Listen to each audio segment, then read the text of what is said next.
السلام عليكم ورحمة الله وبركاته. بسم الله الرحمن الرحيم. الحمد لله رب العالمين. الصلاة والسلام على سيدنا محمد وآله وصحبه أجمعين. رب اشرح لي صدري ويسر لي أمري واحلل عقدة من لساني يفقهوا قولي. ഒന്നരായ സഹോദരന്മാരെ, അല്ലാഹു നമ്മുടെ ഈ സംഗമം കബൂലാക്കുമാറാവട്ടെ. ആമീൻ. അല്ലാഹുവിൻ്റെ പരിശുദ്ധമായ സർവാനുഗ്രഹങ്ങളുടെയും പറുദീസയായ സ്വർഗത്തിൽ നമ്മുടെ ബന്ധുമിത്രാദികളോടൊപ്പം ഇപ്രകാരം തന്നെ ഒരുമിച്ച് കൂടാൻ അല്ലാഹു നമ്മെ അനുഗ്രഹിക്കുമാറാവട്ടെ. ആമീൻ. ഇൻഷാ അല്ലാഹ് ഇന്ന് പരിശുദ്ധ ഇസ്ലാം കർശനമായി നിർദ്ദേശിക്കുന്ന 5 സാധനകളിൽ ശ്രദ്ധേയമായ ഹജ്ജിനെ കുറിച്ച് നേരത്തെ സുബൈർ മാഷ് ഓർമ്മപ്പെടുത്തിയതുപോലെ ഹജ്ജിൻ്റെ കർമ്മങ്ങളോ അനുഷ്ഠാനങ്ങളോ അല്ല, അതിൻ്റെ ആത്മീയ ഭാവത്തെക്കുറിച്ച്, അത് മനുഷ്യനിൽ ഉണ്ടാക്കേണ്ട സമൂലമായ സമഗ്രമായ മാറ്റങ്ങളെക്കുറിച്ച് ഏതാനും ചില കാര്യങ്ങളാണ് സംസാരിക്കാൻ ആഗ്രഹിച്ചിട്ടുള്ളത്. അത് ഹജ്ജ് ചെയ്യുന്നവർക്കും ഇപ്രാവശ്യം ചെയ്യാൻ കരുതിയവർക്കും അല്ലാത്തവർക്കും എല്ലാ മുഅ്മിനീങ്ങൾക്കും മനസ്സിലാക്കേണ്ട കാര്യങ്ങളാണ്.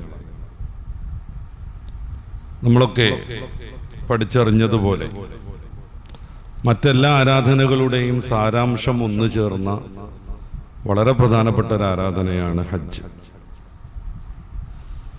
സക്കാത്തിനെ പോലെ അതിന് സാമ്പത്തികമായ ചെലവുകളുണ്ട്. നിസ്കാരത്തെ പോലെ അതിൽ ശാരീരികമായ കായികമായ അധ്വാനമുണ്ട്. നോമ്പിനെ പോലെ പലപ്പോഴും അതിൽ നമ്മൾ പട്ടിണി കിടക്കേണ്ടി വരും.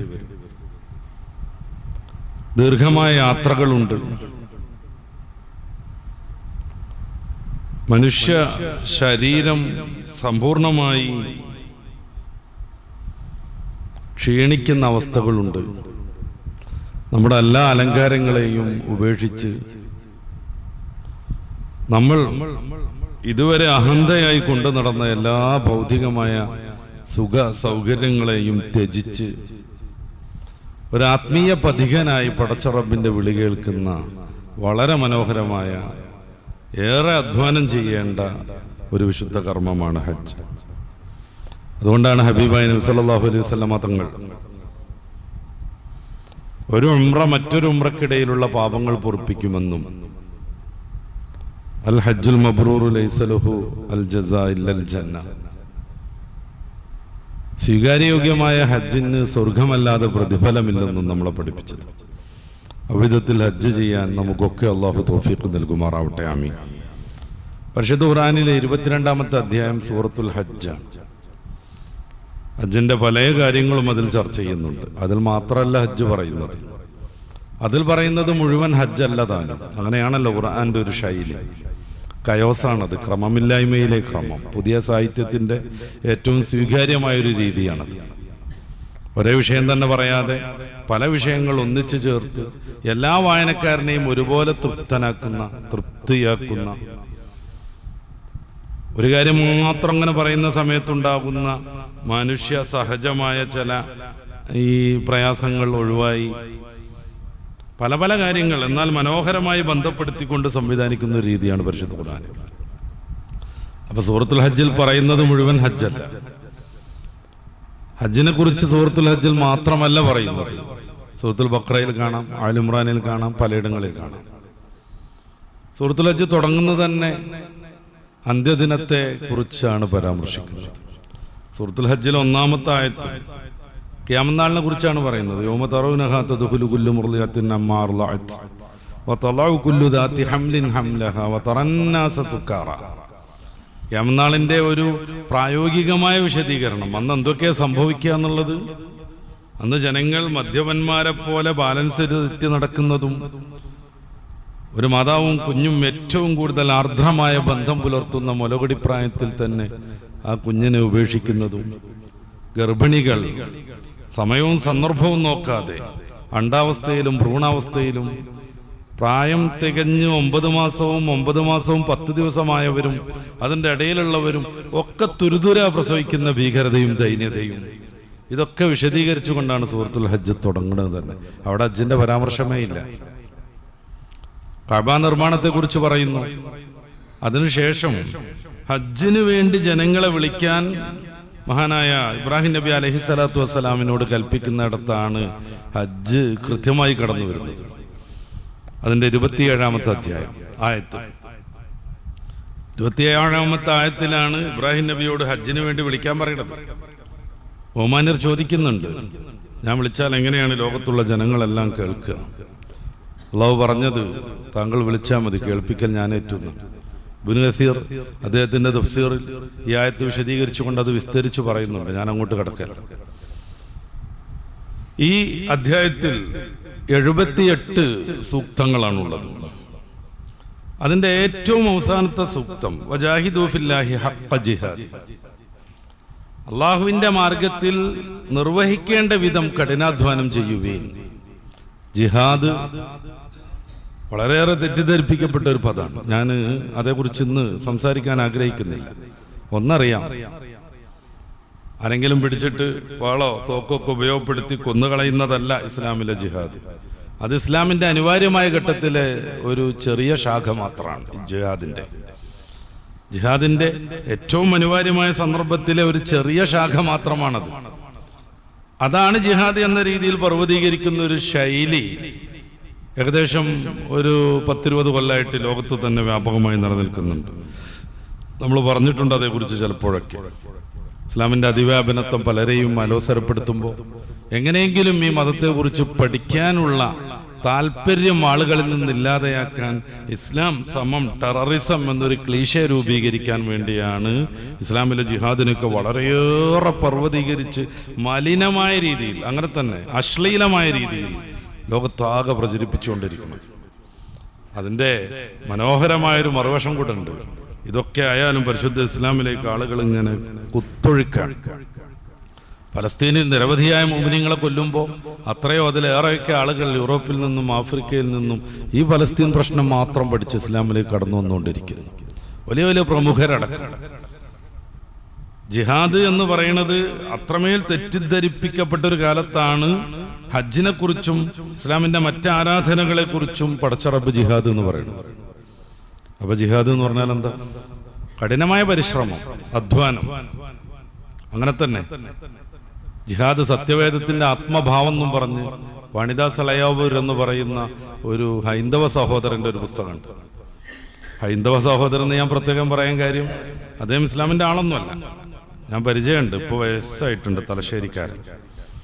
അദ്ദേഹം ഇസ്ലാമിന്റെ ആളൊന്നുമല്ല. പക്ഷേ ഇസ്ലാമിലെ പ്രമാണങ്ങൾ പഠിച്ചപ്പോൾ അദ്ദേഹത്തിന് അങ്ങനെ ഒരു പുസ്തകം രചിക്കാൻ തോന്നി. അതാണ് അതിന്റെ വസ്തുതയും. ആ പുസ്തകം എല്ലാ അർത്ഥത്തിനും സമ്പൂർണ്ണമാണെന്നൊന്നുമല്ല ഞാൻ പറയണത്. എന്നാലും ഇസ്ലാമിന്റെ പക്ഷത്ത് നിലകൊള്ളാത്ത ഒരാൾ അതേക്കുറിച്ച് പറയുമ്പോൾ അത് എല്ലാവർക്കും ഒരു പാഠാവേണ്ടതാണ്. ജിഹാദിനെ കുറിച്ച് പറയുമ്പോൾ അത്രയെങ്കിലും സൂചിപ്പിക്കണം എന്ന് കരുതിയ ജാഹിദു ഫില്ലാഹി ഹഖ്ഖ ജിഹാദി, അള്ളാഹുവിന്റെ മാർഗത്തിൽ നിങ്ങൾ കഠിനമായി അധ്വാനിക്കുക. ഹജ്ജിന്റെ അധ്യായത്തിലാണിത് വരുന്നത്. അതിന്റെ അവസാനത്തെ വാക്യാണിത്. ഹജ്ജ് മുഴുവൻ അങ്ങനെ ഒരു അധ്വാനമാണ്. പക്ഷെ ഒരു കാര്യം അള്ളാഹു പറയുന്നുണ്ട്, ഈ ആയത്തിൽ തന്നെ നമുക്ക് കാണാം, വജ്തബാക്കും വമാ ജഅല അലൈക്കും ഫിദ്ദീനി മിൻ ഹറജ്, അള്ളാഹു നിങ്ങളെ പ്രത്യേകക്കാരായി തെരഞ്ഞെടുത്തിരിക്കുന്നു. ഇതൊരു ഉമ്മത്ത് വസത്താണ്, ഒരു മധ്യമ സമൂഹം. അതുകൊണ്ട് തന്നെ നമ്മുടെ ശരീഅത്തിൽ, നമ്മുടെ ഫിഖ്ഹിൽ അതികഠിനമായ ഒരു ഹുക്കുമുമില്ല. നജസായാൽ ആ ഭാഗം വസ്ത്രത്തിൽ നിന്ന് മുറിച്ചു കളയണമെന്ന് ഇസ്ലാമിൽ നമ്മുടെ ഫിഖ്ഹിൽ നിയമമല്ല. പൂർവികരിൽ അങ്ങനെ ഉണ്ടായിരുന്നു. തൗബ സ്വീകരിക്കണമെങ്കിൽ ഇരുട്ട് റൂമിൽ ചെന്ന് പരസ്പരം യുദ്ധം ചെയ്ത് വെട്ടിത്തീരണമെന്ന് നമ്മുടെ ശരീഅത്തിൽ യാതൊരു നിയമവുമില്ല. പിന്നെ ഇത് ഉമ്മത്തുൻ വസത്തൻ, നല്ല മധ്യമ സമൂഹം. മുൻഗാമികളിൽ ഉണ്ടായിരുന്ന ഇത്തരം മതപരമായ ക്ലിഷ്ടതകളെ അള്ളാന്റെ റസൂൽ ഇറക്കി വെക്കുന്നു എന്ന് അബീബായ നബിതങ്ങളെ കുറിച്ച് പുകഴ്ത്തി പറയുന്ന സൂറത്തുൽ അറാഫിന്റെ 156, 57 വചനങ്ങളിൽ നമുക്ക് കാണാൻ പറ്റും. എന്താ റസൂൽ ചെയ്ത സേവനം?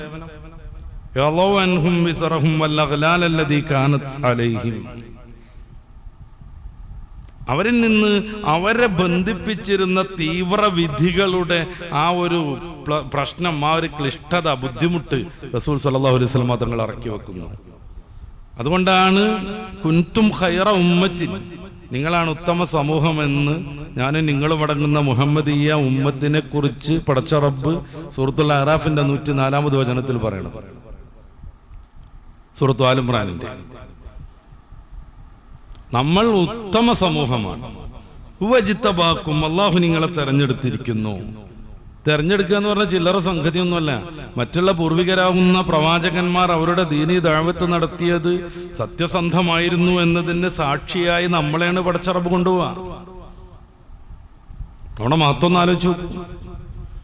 നമ്മളെയാണ് പടച്ച റബ്ബ് മറ്റുള്ള പ്രവാചകന്മാരുടെ ദീനീ ദഅവത്തിന്റെ സ്ഥിരീകരണത്തിന് കൊണ്ടുപോവാ. പടച്ച റബ്ബിന് അത് അറിയാത്തോണ്ടല്ല.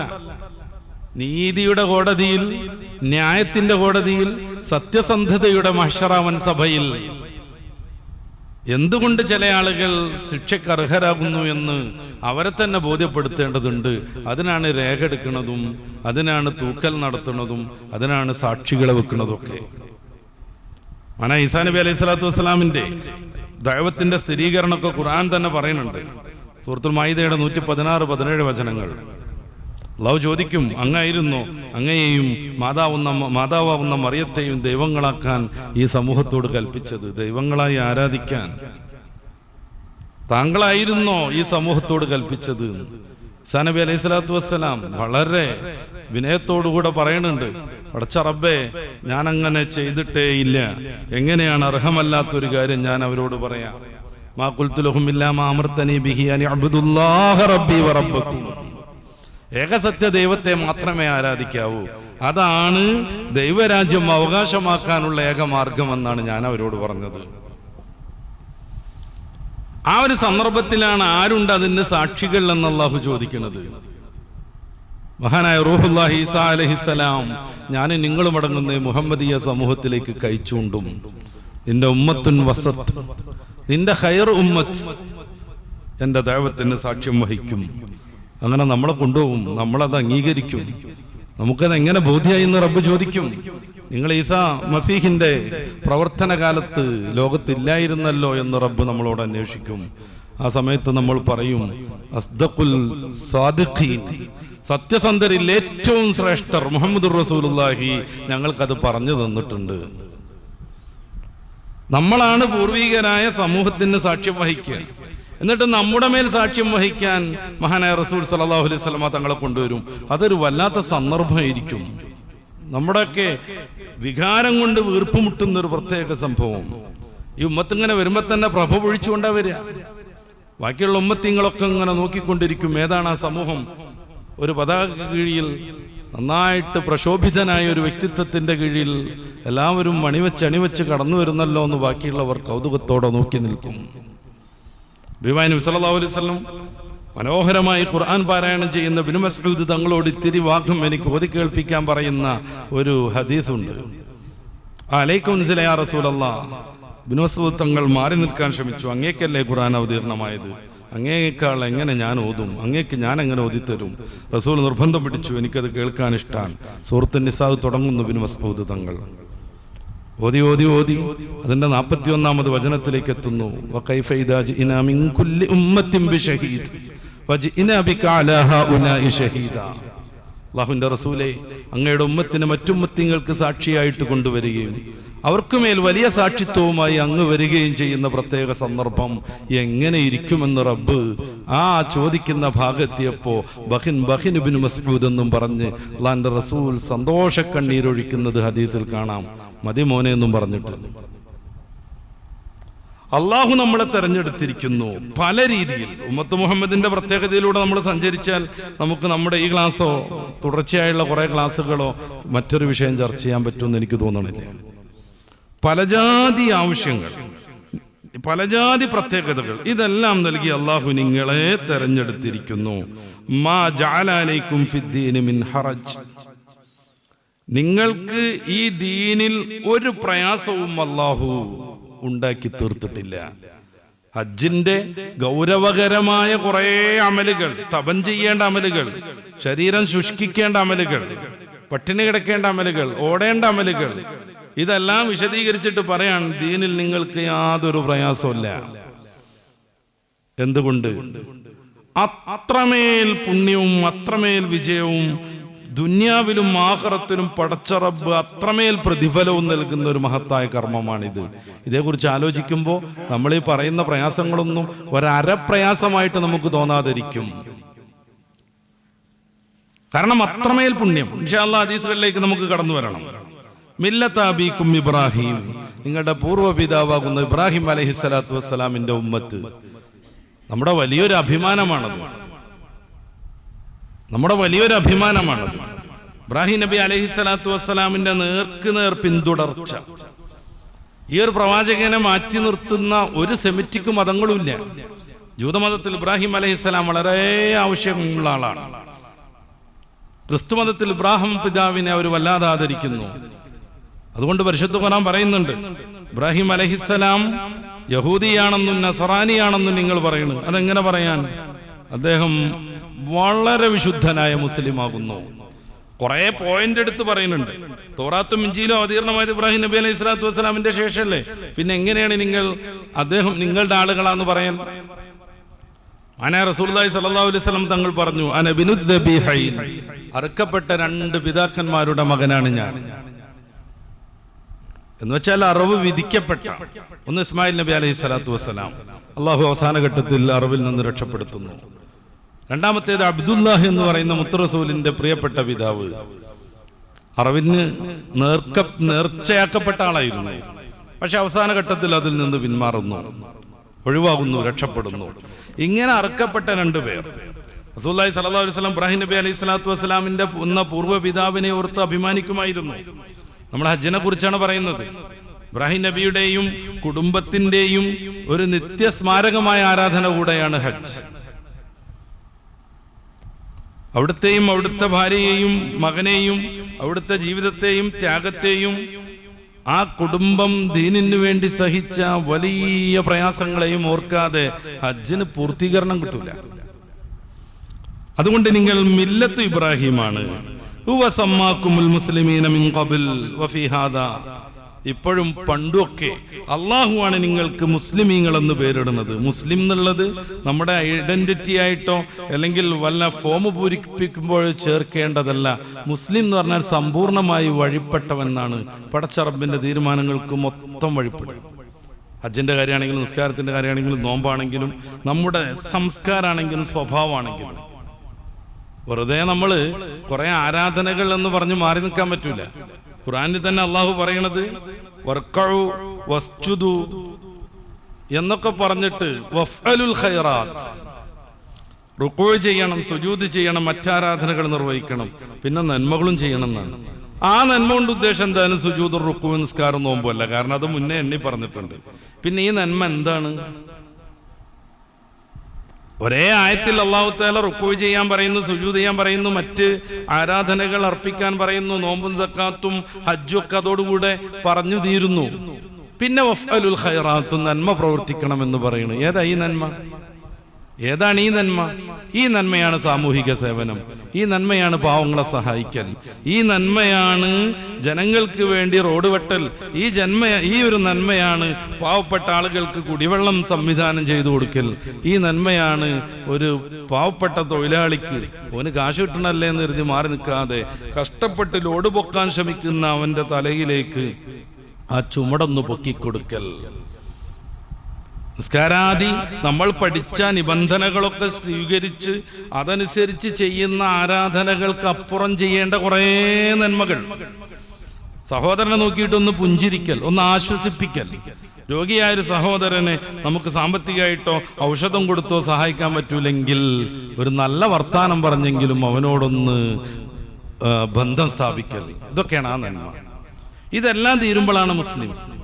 അതുകൊണ്ടാണ് ഖുർആനിൽ പലയിടങ്ങളിൽ അല്ലാഹു യുഹിബ്ബുൽ മുഹ്സിനീൻ, സൂറത്ത് ആൽ ഇംറാന്റെ 133-ാമത്തെ വചനം, അല്ലാഹു യുഹിബ്ബുൽ മുഹ്സിനീൻ.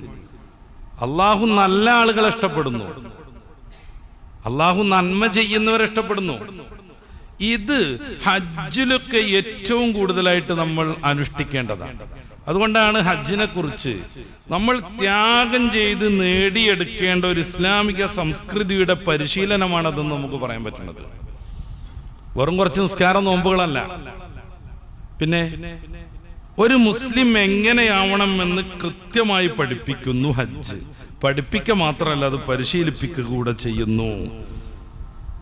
ഫാഖിമുസ്സലാ, അതുകൊണ്ട് നിസ്കാരം നിർവഹിക്കണം. വാത്തുസക്ക വഅ്തസിമൂ ബില്ലാഹ്, അല്ലാഹുവിനെ നിങ്ങൾ പൂർണ്ണാർത്ഥത്തിൽ ഉൾക്കൊള്ളണം, അവനിൽ ഭരമേൽപ്പിക്കണം. ഹുവ മൗലാക്കും നിഅമൽ മൗലാ വ നിഅമൻ നസീർ. അല്ലാഹുവാണ് നിങ്ങളുടെ സഹായി, അവനെ നിങ്ങൾ പൂർണ്ണമായും മുറുകെ പിടിക്കണം, അവനിൽ അഭയം അർപ്പിക്കണം. ഈ കാര്യങ്ങളൊക്കെ പറഞ്ഞിട്ടാണ് സൂറത്തുൽ ഹജ്ജ് അവസാനിക്കുന്നത്. എന്താണ് ഹജ്ജിന്റെ പ്രമേയം?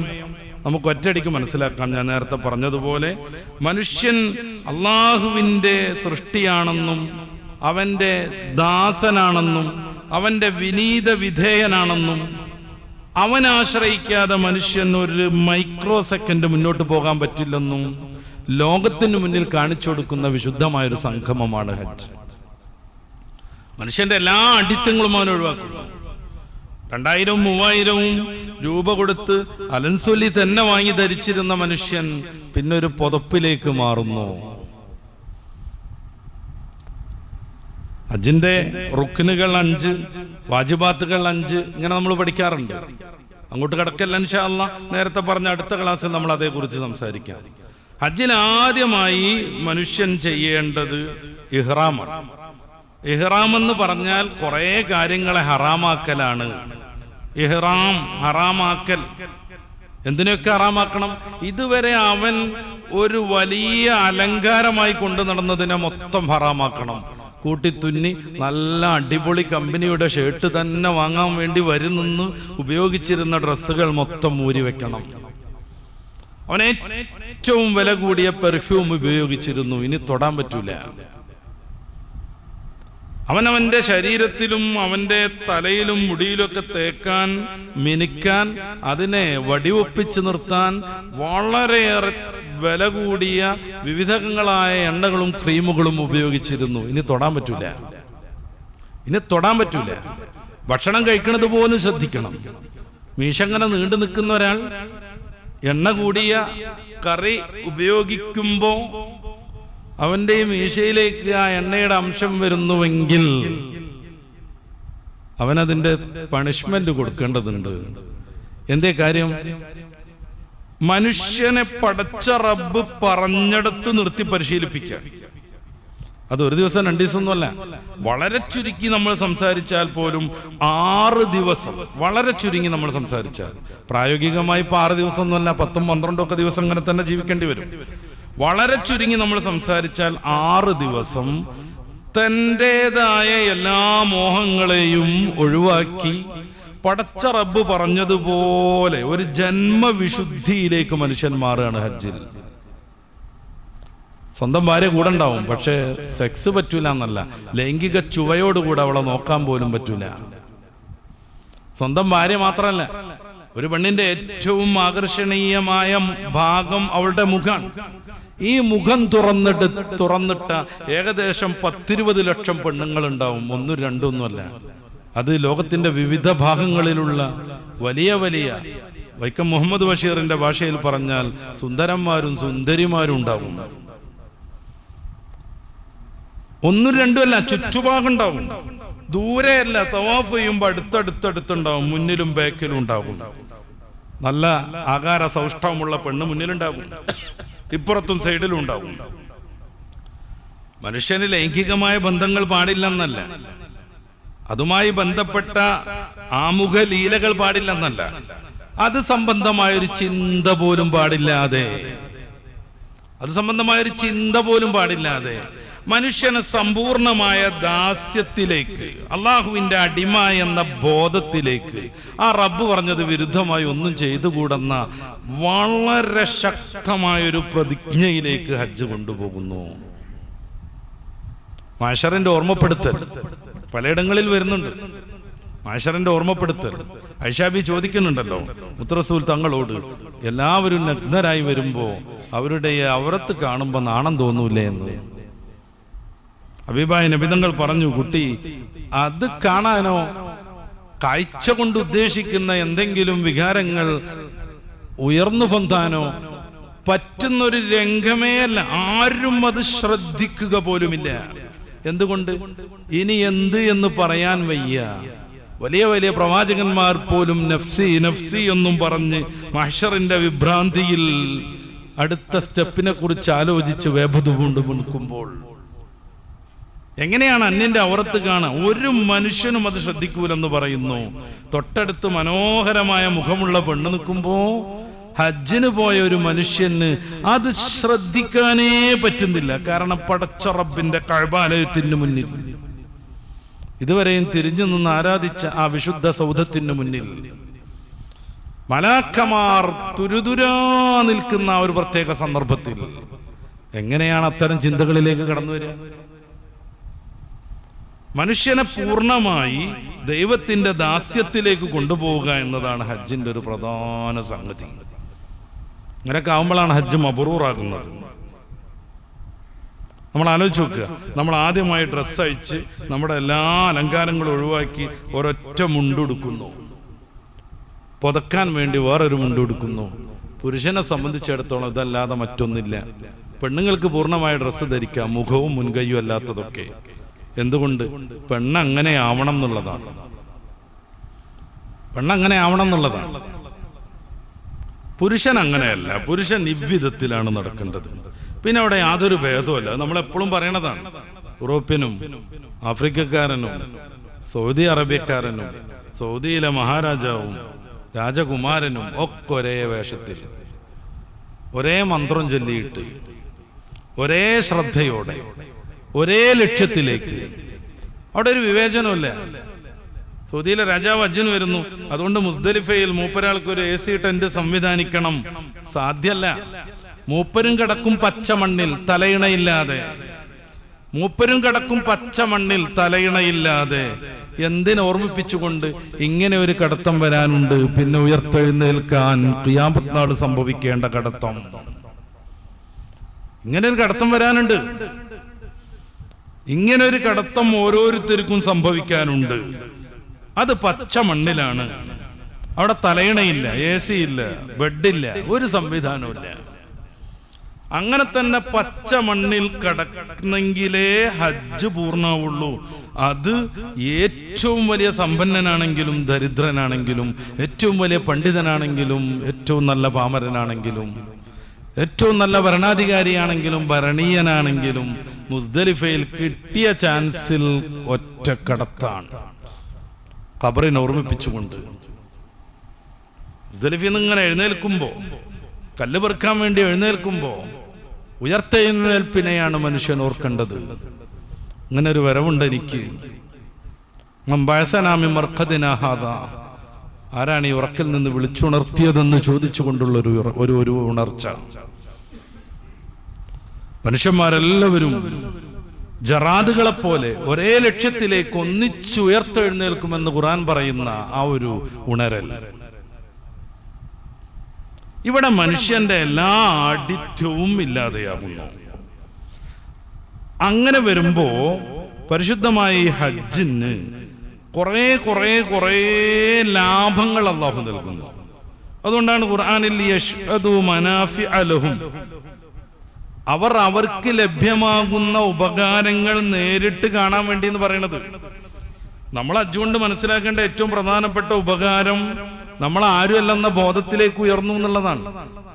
അങ്ങനെ സ്വന്തം സ്വത്വം തിരിച്ചറിയാനുള്ള ഒരു ആത്മീയ യാത്ര, ഒരാത്മയാനമാകുന്നു നമ്മുടെ ഹജ്ജ്.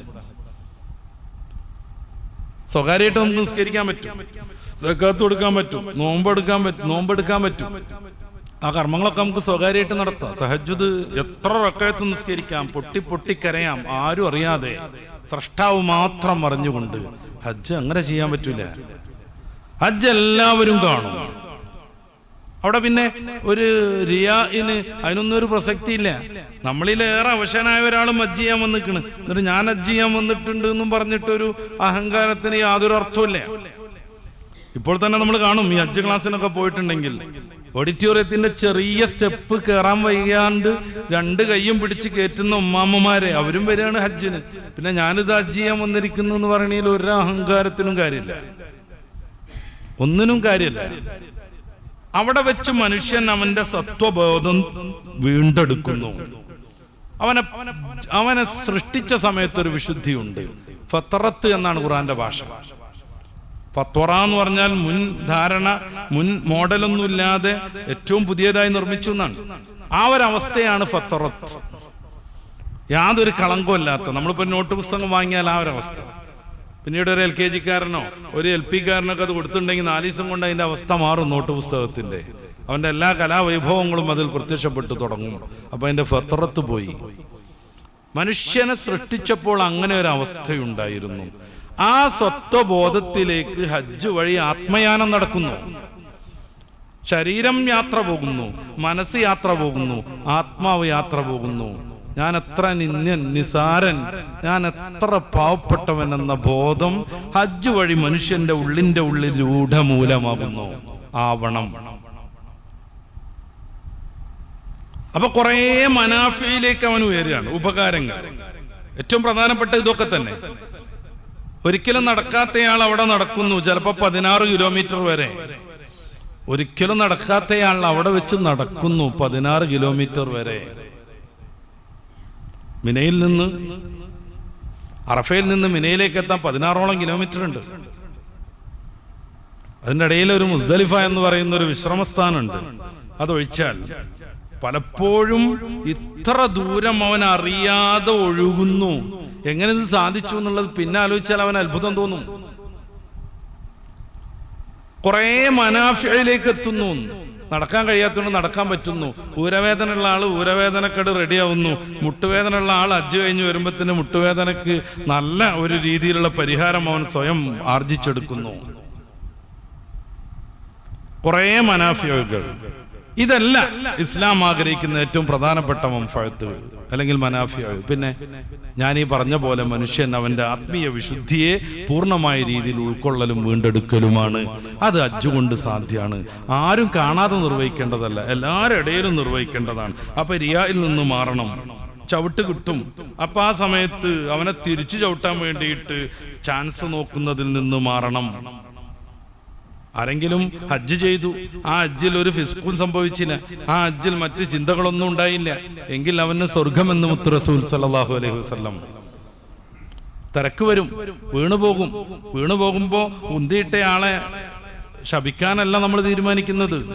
നേരെ മറിച്ച് ഈ ഉന്തിട്ട് വീണിട്ട് അവിടുന്ന് എണീക്കാനുള്ള ത്യാഗം ചെയ്തതിനുള്ള കൂലിയും കൂടിയും മൂപ്പരാണല്ലോ എനിക്ക് സംഘടിപ്പിച്ച് തന്നത് എന്നുള്ള രീതിയിൽ അവനെ പുകഴ്ത്താൻ ആഗ്രഹിക്കുന്നു. ഇതാണ് മനുഷ്യൻ അവന്റെ സത്വബോധം വീണ്ടെടുക്കുക എന്ന് പറഞ്ഞാൽ. കുറേ ഗുണങ്ങൾ വേറെയും നമുക്ക് കാണാൻ പറ്റും. ഇത് കൂടുതൽ ദിക്റിനെ, മുനാജാത്തിനെ, പ്രാർത്ഥനയെ മനുഷ്യന് ശീലാക്കുന്നു. ഈ അറഫയിലൊക്കെ എന്താ കർമ്മമുള്ളത്? അറഫയിൽ ദുൽഹജ്ജ് 9 ഉച്ചക്ക് നമ്മളവിടെ കയറി കഴിഞ്ഞാൽ പിന്നെ ദുൽഹജ്ജ് 10 സുബഹി വരെ അവിടെ നിൽക്കാം. നമുക്കറിയാം എന്തായാലും മഗ്‌രിബിന്റെ ഒക്കെ ശേഷമായിട്ട് എല്ലാവരും അവിടെ നിന്ന് പോരും, പുതിയ സംവിധാനങ്ങൾ അനുസരിച്ച്. അതുവരെ എന്താ അമലുള്ളത്? പ്രത്യേകമായൊരു അമലുമില്ല. പ്രത്യേകമായൊരു അമലുമില്ല. നിസ്കാരം ളുഹറിന്റെ സമയത്ത് നമ്മളത് നിർവഹിക്കേണ്ടി വരും, അസറിന്റെ സമയത്ത് അത് നിർവഹിക്കേണ്ടി വരും. അത് അറഫയിൽ അല്ലെങ്കിലും ആണെങ്കിലും നമ്മളത് ചെയ്യണം. പിന്നെ എന്താ അവിടുത്തെ അമൽ? പ്രാർത്ഥന തന്നെ പ്രാർത്ഥന. പടച്ച റബ്ബിനോടുള്ള അഭിമുഖ ഭാഷണം തന്നെ ഭാഷണം. ഇതിനുവേണ്ടി തയ്യാറെടുക്കാൻ വേണ്ടി ഒരു ദിവസമുണ്ട്. ദുൽഹജ്ജ് 8 നമ്മൾ മിനയിൽ താമസിക്കുന്നത് നിർബന്ധമല്ല, സുന്നത്താണ്. എന്തിനാ മിനയിൽ അവിടെ നിൽക്കേണ്ടത്? അത് കുറച്ചു നേരമൊന്നുമല്ല. അറഫയിൽ ളുഹർ മുതൽ ഇത്തിരി നേരം നിന്നാ മതി. അറഫയിൽ നിർബന്ധം വീടാൻ. നേരെ മറിച്ച് മിനയിൽ നമ്മൾ നിൽക്കുന്നത് ളുഹർ മുതൽ അസർ, മഗ്രിബ്, ഇശാ, പിറ്റേ ദിവസം സുബഹി വരെയാണ്. എന്തിനാ? ഈ അറഫ എന്ന വലിയ വളരെയേറെ മഹത്വമേറിയ വർണ്ണിക്കാനാവാത്ത ഒരു സന്ദർഭം വരാനുണ്ട്. അതിനുവേണ്ടിയുള്ള പരിശീലനം. അവിടേക്ക് പോകുമ്പത്തിന് വിശുദ്ധനാവണം. എല്ലാ തെറ്റുകളിൽ നിന്നും, ഇനി ബാക്കി വെച്ച എല്ലാ ഇടപാടുകളിൽ നിന്നും തൗബ ചെയ്ത് മടങ്ങണം. പൊട്ടിക്കരഞ്ഞ് കണ്ണീർ മഴയിൽ അവന്റെ ഹൃദയവും ആത്മാവും ശുദ്ധീകരിക്കപ്പെടണം. ഒറ്റയ്ക്കിരുന്ന് കരയണം. ദ്വാർന്ന് ഹൃദയം പാകപ്പെടുത്തിയെടുക്കണം. നമ്മുടെ ഹജ്ജിന്റെ മനാസിക്കിന്റെ കിതാബുകളിൽ അത് സംബന്ധമായ ദിക്റുകൾ മാത്രം സമാഹരിച്ച കുഞ്ഞു കുഞ്ഞു കിതാബുകളിൽ, പുസ്തകങ്ങളിലൊക്കെ 10-20 പേജുള്ള പ്രാർത്ഥനകൾ കാണാം. എന്തിനാ? ഇരുന്ന് പറഞ്ഞു റബ്ബിന്റെ അടുത്തേക്ക് നമ്മൾ ഇങ്ങോട്ട് എത്തിയിട്ട്, പടച്ചോനെ നീയും ഞാനും ഭേദമില്ലാത്തൊരവസ്ഥയിലേക്ക് എത്തി എന്ന ബോധത്തിലേക്ക് ഉയരാൻ. ഇതാണ് ആത്മയാനം, ആത്മാവിലേക്കുള്ള മഹാപ്രയാണം. പടച്ച റബ്ബും ഞാനും തമ്മിൽ യാതൊരു വിദൂരതയുമില്ല. പടച്ച റബ്ബൻ അങ്ങനെ പറഞ്ഞതാണല്ലോ, ഞാൻ നിങ്ങളോട് കണ്ഠനാടിയോളം അടുത്ത് നിൽക്കുന്നു എന്നാണ്. ശാരീരികമായ അടുപ്പല്ല ഇത് എന്ന് ഉത്ബുദ്ധരായ സദസ്സിനൊക്കെ അറിയാം. പടച്ചോ നമ്മുടെ അടുത്ത് ഇങ്ങനെ വന്ന് ഒട്ടിച്ചേർന്ന് നിൽക്കല്ല. നേരെ മറിച്ച് അവന്റെ കാരുണ്യം, അവന്റെ അനുഗ്രഹങ്ങൾ, അവന്റെ ഫളില്, അവന്റെ പ്രതിഫലങ്ങൾ, അവന്റെ രക്ഷ, അവന്റെ മലാഖമാരുടെ സഹായങ്ങൾ എല്ലാം ഈ മനുഷ്യനോട് ഒത്തൊരുമിച്ച് ചേർന്ന് നിൽക്കുന്നു. അപ്പൊ ഹജ്ജ് കൊണ്ട് അള്ളാഹുവിനോട് ഏറ്റവും കൂടുതൽ പ്രാർത്ഥിക്കാൻ നമുക്ക് അവസരം കിട്ടുന്നു. പ്രത്യേകം പ്രാർത്ഥനകൾ അല്ലെ? ഹജ്ജുമായി ബന്ധപ്പെട്ട് 15 ഇടങ്ങളിൽ പ്രത്യേകമായ പ്രാർത്ഥനകൾക്ക് ഉത്തരം കിട്ടും. മീസാബിന്റെ ചുവട്ടിൽ, റുക്നുൽ യമാനിയിൽ, റുക്നുൽ ഹജറിൽ, മഖാം ഇബ്രാഹിമിന്റെയും സംസം കിണറിന്റെയും ഇടയിൽ. അവിടെ 70ഓളം അമ്പിയാക്കൾ മറവിട്ട് കിടക്കുന്നുണ്ടെന്നാണ് ഹദീസ്. 70ഓളം അമ്പിയാക്കൾ. ഹിജർ ഇസ്മായിലിന്റെ അവിടെ, അറഫയിൽ, മിനയിൽ, മുസ്ദലിഫയിൽ, സഫയുടെ മുകളിൽ, മിനയ്ക്ക് മുകളിൽ, മർവയുടെ മുകളിൽ പ്രത്യേകം പ്രത്യേകം ഉത്തരം കിട്ടുന്ന പ്രാർത്ഥനാ സന്ദർഭങ്ങൾ. തവാഫ് ചെയ്ത് ഇങ്ങനെ വരുമ്പോൾ റുക്നുൽ യമാനിയിൽ നിന്ന് റുക്നുൽ അസ്വദിലേക്ക് എത്തുന്നതിനിടയിൽ പ്രത്യേകം നിങ്ങൾ റബ്ബന ആതിനാ ഫിദ്ദുനിയ ഹസന പ്രാർത്ഥിക്കണമെന്ന് മുഹമ്മദുർ റസൂലുള്ളാഹി സ്വല്ലല്ലാഹു അലൈഹി വസല്ലം. ഇതൊരു പ്രത്യേകമായ സ്ഥലമാണ്. ആ മൂലയ്ക്കുള്ള പ്രത്യേകത ഈ 2 മൂലയ്ക്കുമില്ല. കാരണം ഈ 2 മൂലയും ഇബ്രാഹിം നബി അലൈഹി സ്വലാത്തു വസ്സലാം നിർമ്മിച്ചതാണ്. ഈ 2 മൂല ഇബ്രാഹിം നബി അലൈഹി സ്വലാത്തു വസ്സലാം നിർമ്മിച്ചതല്ല. കാരണം ഇബ്രാഹിം നബിയുടെ കഅബ ഇങ്ങനെയായിരുന്നു. ഖുറൈശികൾ അത് പുതുക്കി പണിഞ്ഞപ്പോ റസൂൽ സല്ലല്ലാഹു അലൈഹി വസല്ലം തങ്ങളുടെ 35ാമത് വയസ്സിൽ, നുബുവത്തിന്റെ 5 വർഷം മുന്നേ ഇത് പുതുക്കി പണിഞ്ഞപ്പോ അവർക്ക് ഹലാലായ സ്വത്ത് കുറവായപ്പോ ഉള്ള സ്വത്ത് കൊണ്ടുള്ള ആ ഒരു പ്ലാൻ നിർമ്മിച്ച് അവര് ഉണ്ടാക്കിയതാണ് ഇന്ന് കാണുന്ന കഅബ. നബി സല്ലല്ലാഹു അലൈഹി വസല്ലം തങ്ങൾ ആയിഷ ബിവിയോട് പറയുന്ന ഒരു മനോഹരമായ ആഗ്രഹമുണ്ട്. ലൗലാ ഖൗമികി ഹദീസു വഹദം ബിൽ ഇസ്ലാം ലബനൈതുൽ കഅബത അലാ ഖവാഇദ് ഇബ്രാഹിം അലൈഹിസ്സലാം. ആയിഷു, നമ്മുടെ സമൂഹം ഇസ്ലാമിലേക്ക് ഈടെ കടന്നു വന്നവരായിട്ടില്ലായിരുന്നുവെങ്കിൽ, ഞാനിത് ഇബ്രാഹിം നബിയുടെ മോഡലിൽ നിർമ്മിച്ചിട്ടുണ്ടെങ്കിൽ മുഹമ്മദ് വന്ന് കഅബയുടെ കോലം മാറ്റി എന്ന് വിശ്വാസം കുറഞ്ഞ ഈ ടീമൊക്കെ പറഞ്ഞു പരത്തുന്നില്ലായിരുന്നുവെങ്കിൽ, അവർക്കൊരു തെറ്റിദ്ധാരണ വരൂലായിരുന്നെങ്കിൽ, ലബനൈതുൽ കഅബത അലാ ഖവാഇദ് ഇബ്രാഹിം, ഇബ്രാഹിം നബി അലൈഹി സ്വലാത്തു വസ്സലാം നിർമ്മിച്ചത് പ്രകാരം ഇബ്രാഹിം നബിയുടെ ഫൗണ്ടേഷൻ അനുസരിച്ച് കഅബയെ ഞാൻ പുനർനിർമ്മിക്കുമായിരുന്നു. പിന്നീട് ആ സമൂഹമൊക്കെ വലിയ ഈമാനുള്ളവരായി. മക്കം ഫത്ഹിന്റെ സന്ദർഭമൊക്കെ ആയപ്പോഴേക്ക് അവരൊക്കെ റസൂൽ എന്ത് ചെയ്താലും അങ്ങനെ അംഗീകരിക്കാൻ പറ്റും വിധത്തിലേക്ക് വിശ്വാസകാര്യങ്ങൾ ദൈർഘ്യം നേടി. പക്ഷെ പിന്നെയും റസൂൽ അത് ചെയ്തില്ല. നമുക്ക് വേണ്ടിയാണെന്ന് മനസ്സിലാക്കാം. കഅബയുടെ ഉള്ളിൽ കയറാൻ സാധാരണഗതിയിൽ ഒരു വിശ്വാസിക്ക് സാധ്യമല്ല. സാധാരണഗതിയിൽ അത് പ്രായോഗികമല്ല. നമ്മളെല്ലാവരും കഅബയുടെ ഉള്ളിൽ പോവുക, കയറുക, ഇറങ്ങുക എന്നുള്ളൊരു ചടങ്ങ് വെച്ചിട്ടുണ്ടെങ്കിൽ ആ കഅബ തന്നെ പലപ്പോഴും പ്രയാസപ്പെടുമായിരുന്നു. എന്നാലും മുഅ്മിനായ മനുഷ്യന് കഅബയുടെ ഉള്ളിലെത്താനുള്ളൊരു സംവിധാനം ഈ ഹിജർ ഇസ്മായിൽ എന്നുള്ള രീതിയിൽ വളച്ചു കെട്ടിയിട്ടുള്ള അരമതിലിനുള്ളിൽ കഅബയാണ്. അവിടെ കയറാൻ നമുക്ക്, അവിടെ വെച്ച് പ്രാർത്ഥിക്കാൻ നമുക്ക്. പ്രത്യേകിച്ച് അവിടെയാണ് മീസാബ്, സ്വർണ്ണപ്പാത്തി, കഅബയുടെ റൂഫിൽ വീഴുന്ന വെള്ളം താഴേക്ക് വീഴാനുള്ള സംവിധാനം. അതിൻ്റെ ചുവട്ടിൽ വെച്ച് പ്രാർത്ഥിക്കുന്നത് വളരെയേറെ പ്രതിഫലമുള്ളതാണെന്നും ദുആക്ക് ഇജാബത്തുള്ള സ്ഥലമാണെന്നും നമുക്ക് കാണാൻ പറ്റും. കഅബയുടെയും ഹജറുൽ അസ്വദിൻ, കഅബയുടെ വാതിലിന്റെയും ഹജറുൽ അസ്വദിന്റെ ഇടയിലുള്ള ഒരു 1.5 മീറ്റർ സ്ഥലമുണ്ട്. കഷ്ടിച്ച് അവിടെ വെച്ച് പ്രാർത്ഥിച്ചാൽ ഉത്തരം കിട്ടുമെന്നാണ്. മുൽത്തസം എന്നാണ് അതിന്റെ പേര്. എന്തേ മുൽത്തസം? ഇൽത്തസമാറിനെ ചേർന്ന് നിന്നു, ഒട്ടിപ്പിടിച്ചു നിന്നു എന്നർത്ഥം. ഹബീബായ നബി തങ്ങൾ അവിടെ പറ്റിച്ചേർന്ന് നിന്ന് പൊട്ടിക്കരഞ്ഞ് പ്രാർത്ഥിച്ചു. കഅബയും അനുബന്ധമായ ആരാധനകളും മൊത്തം പൂർവികരാകുന്ന മഹാന്മാരെ സ്മരിച്ച് അവരുടെ പാത പിന്തുടരാൻ നമ്മളെ നിർബന്ധിപ്പിക്കുന്നതാണ്. അങ്ങനെ ഒരു ആത്മീയ വശമുണ്ട് അതിന്. ഞാനും ഇബ്രാഹിം നബി അലൈഹി സ്വലാത്തു വസ്സലാമും ഒരു മില്ലത്തിലാണെന്ന ബോധം മഖാം ഇബ്രാഹിമിന്റെ പിറകിൽ വെച്ച് നിസ്കരിക്കുമ്പോൾ നമുക്കുണ്ടാകുന്നു. ഞാൻ ഹാജർ ബീവി പഠിപ്പിച്ച ദീനിന്റെ ഭാഗമാണെന്ന ബോധം സഫാ കുന്നുകൾക്കും മറവയ്ക്കുമിടയിൽ ഓടുമ്പോൾ നമുക്കുണ്ടാകുന്നു. എത്ര കൃത്യമായി ഈ പൂർവികരെ നമുക്ക് അനുകരിക്കേണ്ടതുണ്ട്. ആലോചിച്ച് നോക്കുക. ആ സഫയിൽ നിന്ന് ഇറങ്ങി ഇങ്ങനെ വന്ന് മറുവയിലേക്ക് കയറുന്നതിന്റെ ഇടയിൽ ഒരു കുഴിഞ്ഞ സ്ഥലം സ്വാഭാവികം. ഇങ്ങനെയാണല്ലോ, 2 മലകളാണല്ലോ. ഇന്ന് പോയാൽ അത് കാണില്ല എന്നുള്ളത് മറ്റൊരു കാര്യം. നമ്മുടെ ഈ സഈ ചെയ്യുന്നവർക്കൊക്കെ സൗകര്യപ്പെടുത്താൻ വേണ്ടി ഇതൊക്കെ മണ്ണിട്ട് തൂർത്ത് മൊത്തം മാർബിള് വെച്ച് ഒരു ചെറിയ കുന്നേ ഇപ്പൊ കാണുള്ളൂ. ചെറിയൊരു കുന്ന്, ഏകദേശം 400 ചില മീറ്റർ ഉള്ളത് കൊണ്ട് അതങ്ങോട്ട് അനുഭവപ്പെടില്ല. ചെറുതാണെങ്കിൽ ഇടയിൽ ഗ്യാപ്പ് കുറവാണെങ്കിൽ അനുഭവപ്പെടുമായിരുന്നു. പക്ഷെ ഇത്രക്കുള്ളത് കൊണ്ട് അതാണ് അനുഭവപ്പെടില്ല. ഈ കുഴിയിലേക്ക് ഇങ്ങനെ എത്തുമ്പോൾ തിരിഞ്ഞു നോക്കുമ്പോൾ മോനെ കാണില്ല. വെള്ളം കിട്ടാതെ ഒരിത്തിരി തെളിനീരിനാണ് ഈ ഓട്ടം. ഒരു മാതാവിന്റെ ഹൃദയം കയ്യിൽ പിടിച്ചുകൊണ്ടുള്ള ഓട്ടാണ്. മോനെ കാണില്ല. അപ്പൊ പിന്നെ നടന്നാൻ പറ്റൂല. മോനെന്തെങ്കിലും പറ്റിയോ നോക്കാൻ വേണ്ടി ഓടുകയാണ്. ആ ഒരു നിലമ്പതിയിൽ ഓടുകയാണ്. പിന്നെ മറവയിലേക്ക് ഇങ്ങനെ കയറി വരുമ്പോ മോനെ കാണാനാകുന്നു. അപ്പൊ പിന്നെ ഓട്ടം നിർത്തുന്നു. ഹജ്ജ് ചെയ്യുന്ന വിശ്വാസി അത് അങ്ങനെ തന്നെ ചെയ്യണം. ആ പച്ച ലൈറ്റിന്റെ ഇടയിൽ നിന്ന് നമ്മൾ പറയും, അത് സൗകര്യത്തിന് പറയണതാണ്. ഇതാണ് അതിന്റെ തത്വം. ഹജർ ബീവി അലൈഹിസ്സലാം റളിയല്ലാഹു അൻഹ അവിടെ വെച്ച് ഓടി. അതുകൊണ്ട് നമ്മൾ ഓടിയിരിക്കണം. ഈ ഒരു പൂർവികരുമായുള്ള ബന്ധവും സ്മരണയും ഒഴിച്ചിട്ട് നമുക്ക് ഹജ്ജ് ചെയ്യാൻ പറ്റില്ല. എന്താ സംസം കിണറിന്റെ പ്രത്യേകത? നമ്മളൊക്കെ വെറുതെ ഒന്ന് ആലോചിച്ച് നോക്ക്. വെറുതെ ഒന്ന് ആലോചിച്ച് നോക്കൂ. നമ്മുടെ നാട്ടിൽ 6 മാസത്തിലേറെ മഴ വരുന്നുണ്ട്. പലപ്പോഴും 7 മാസമൊക്കെ ഉണ്ട്. പിന്നെയും ചിഹ്നം പെയ്യാറുണ്ട്. ഈ വെള്ളം ഭൂമിയിലേക്ക് ഇറങ്ങി വിവിധ മാർഗേണ കിണറിലൊക്കെ ശേഖരിച്ചു വെക്കുന്നു നമ്മൾ. എന്നിട്ടൊരു 4 മാസം വെയിലറിച്ചപ്പോഴേക്ക് കിണറിന്റെ അടി കണ്ടു. വെള്ളല്ലേ?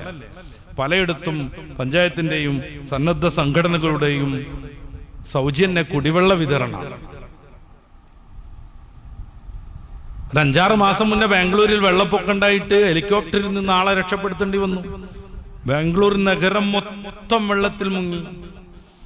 പക്ഷെ ഈ ഒരു സീസണിൽ കാറ് കഴുകൽ ഗവൺമെന്റിന് നിരോധിക്കേണ്ടി വന്നു. അലക്കലും കുളിക്കലും നിരോധിക്കേണ്ടി വന്നു. നമ്മുടെ മുഖ്യമന്ത്രി നമ്മുടെ ഈ അക്വാ വാട്ടർ അങ്ങോട്ട് കയറ്റിവിടുമെന്ന് പ്രഖ്യാപിക്കേണ്ടി വന്നു. എന്തേ കാര്യം? ഒരു 5 മാസമായപ്പോഴേക്ക് വെള്ളം കൊണ്ട് പൊറുതി മുട്ടിയിരുന്ന ബാംഗ്ലൂരുകാർ ഒരു തുള്ളി തൊണ്ട നനക്കാൻ വെള്ളത്തിന് വേണ്ടി യാചിക്കേണ്ട ഘട്ടം വന്നു. നമ്മുടെ നാട്ടിലൊക്കെ സമൃദ്ധമായി വെള്ളം ഉണ്ടാവുന്നു. മഴ പെയ്യുന്നു, അതൊക്കെ ശേഖരിക്കപ്പെടുന്നു. എന്നിട്ട് വെയിലൊന്ന് കനത്തപ്പോഴേക്ക് എല്ലാ ജലധാരകളും വറ്റിപ്പോകുന്നു. അതൊരു വലിയ പാടാണ്. സൂറത്തുൽ മുൽക്കിന്റെ അവസാന വചനം,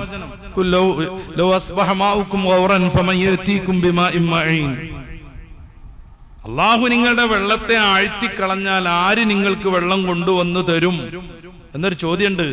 വെള്ളം യൂസ് ചെയ്യുമ്പോ അത് ഓർക്കണം, കുടിക്കുമ്പോ അത് ഓർക്കണം, മക്കള് മിസ്യൂസ് ചെയ്യുമ്പോ അത് ഓർക്കുകയും പറഞ്ഞു കൊടുക്കുകയും വേണം. അതൊരു വശം. നമുക്ക് നമ്മുടെ മുഖ്യ ചർച്ചയിലേക്ക് തന്നെ വരാം. സൗദിയിൽ 6 മാസം വെള്ളം മഴ പെയ്തുണ്ടാവാറില്ല. അപൂർവമായി മാത്രം മഴ പെയ്യും. അത് ചില വർഷങ്ങളിൽ തീരെ ഉണ്ടായിക്കൊള്ളണമെന്നില്ല. പക്ഷേ സംസം കിണറിൽ ഇതുവരെ വെള്ളത്തിന് ഒരു ചെറിയ കുറവ് പോലും വന്നിട്ടില്ല. സംസം കിണറിൽ ഒരു ചെറിയ കുറവ് പോലും വന്നിട്ടില്ല. ഇത് ഏതാണ്, എങ്ങനെയാണ് അവിടുത്തെ ഉപയോഗം, അത് നമുക്കൊക്കെ അറിയാലോ. ഈ 27-ാം രാവിന്, റമദാൻ 27-ാം രാവിന് 30 ലക്ഷത്തോളം ആളുകൾ ഉംറ ചെയ്യാൻ പോയി. ഈ 30 ലക്ഷത്തോളം ആളുകൾ ചുരുങ്ങിയത് 5 ലിറ്റർ വെള്ളം കൊണ്ടുവരികയാണെങ്കിൽ 30 ലക്ഷം ഇൻറ്റു 5 ലിറ്റർ എത്ര ലിറ്റർ ഉണ്ടാവും ഒഴിഞ്ഞിരിക്കുമ്പോൾ ഒന്ന് കൂട്ടി നോക്കുക. മദീനയിൽ മക്കത്ത് കിട്ടുന്നതിലേറെ സുലഭമായിട്ട് തിരക്കില്ലാതെ നമുക്ക് സംസം കിട്ടും. എത്ര കോടി ജനങ്ങളാണ് അത് കുടിച്ചുകൊണ്ടിരിക്കുന്നത്? എത്ര കോടി ജനങ്ങൾ! മക്കത്ത് തന്നെ തവാഫ് കഴിഞ്ഞാൽ വയറ് നിറച്ച് വെള്ളം കുടിക്കണം എന്നാണ്, സംസം കുടിക്കണം എന്നാണ്. ഇത്തിരി ഒന്നുമല്ല, കുറച്ചെടുത്ത് തലയിൽ ഒഴിക്കണം. പിന്നെ മോഹം തീരുവോളം കുടിക്കണം, മോഹം തീരുവോളം കുടിക്കണം.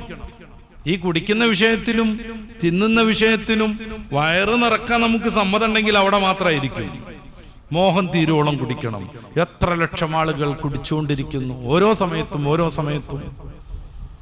എന്നിട്ടും എല്ലാ ദിവസവും ഗാലൻ കണക്കിന് വെള്ളം പമ്പ് ചെയ്തിട്ടും സംസം കിണർ വറ്റണില്ല, ഇത്തിരി പോലും ജലനിരപ്പ് താഴുന്നില്ല.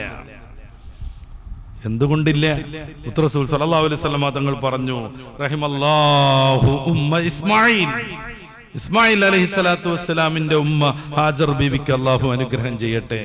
അവരെങ്ങാനും സംസം നിൽക്കൂ എന്ന് പറഞ്ഞിട്ടില്ലായിരുന്നെങ്കിൽ യൂഫ്രട്ടീസിനെ പോലെ, ടൈഗ്രീസിനെ പോലെ ഒരു വലിയ സമുദ്രമായി സംസം മാറുമായിരുന്നു.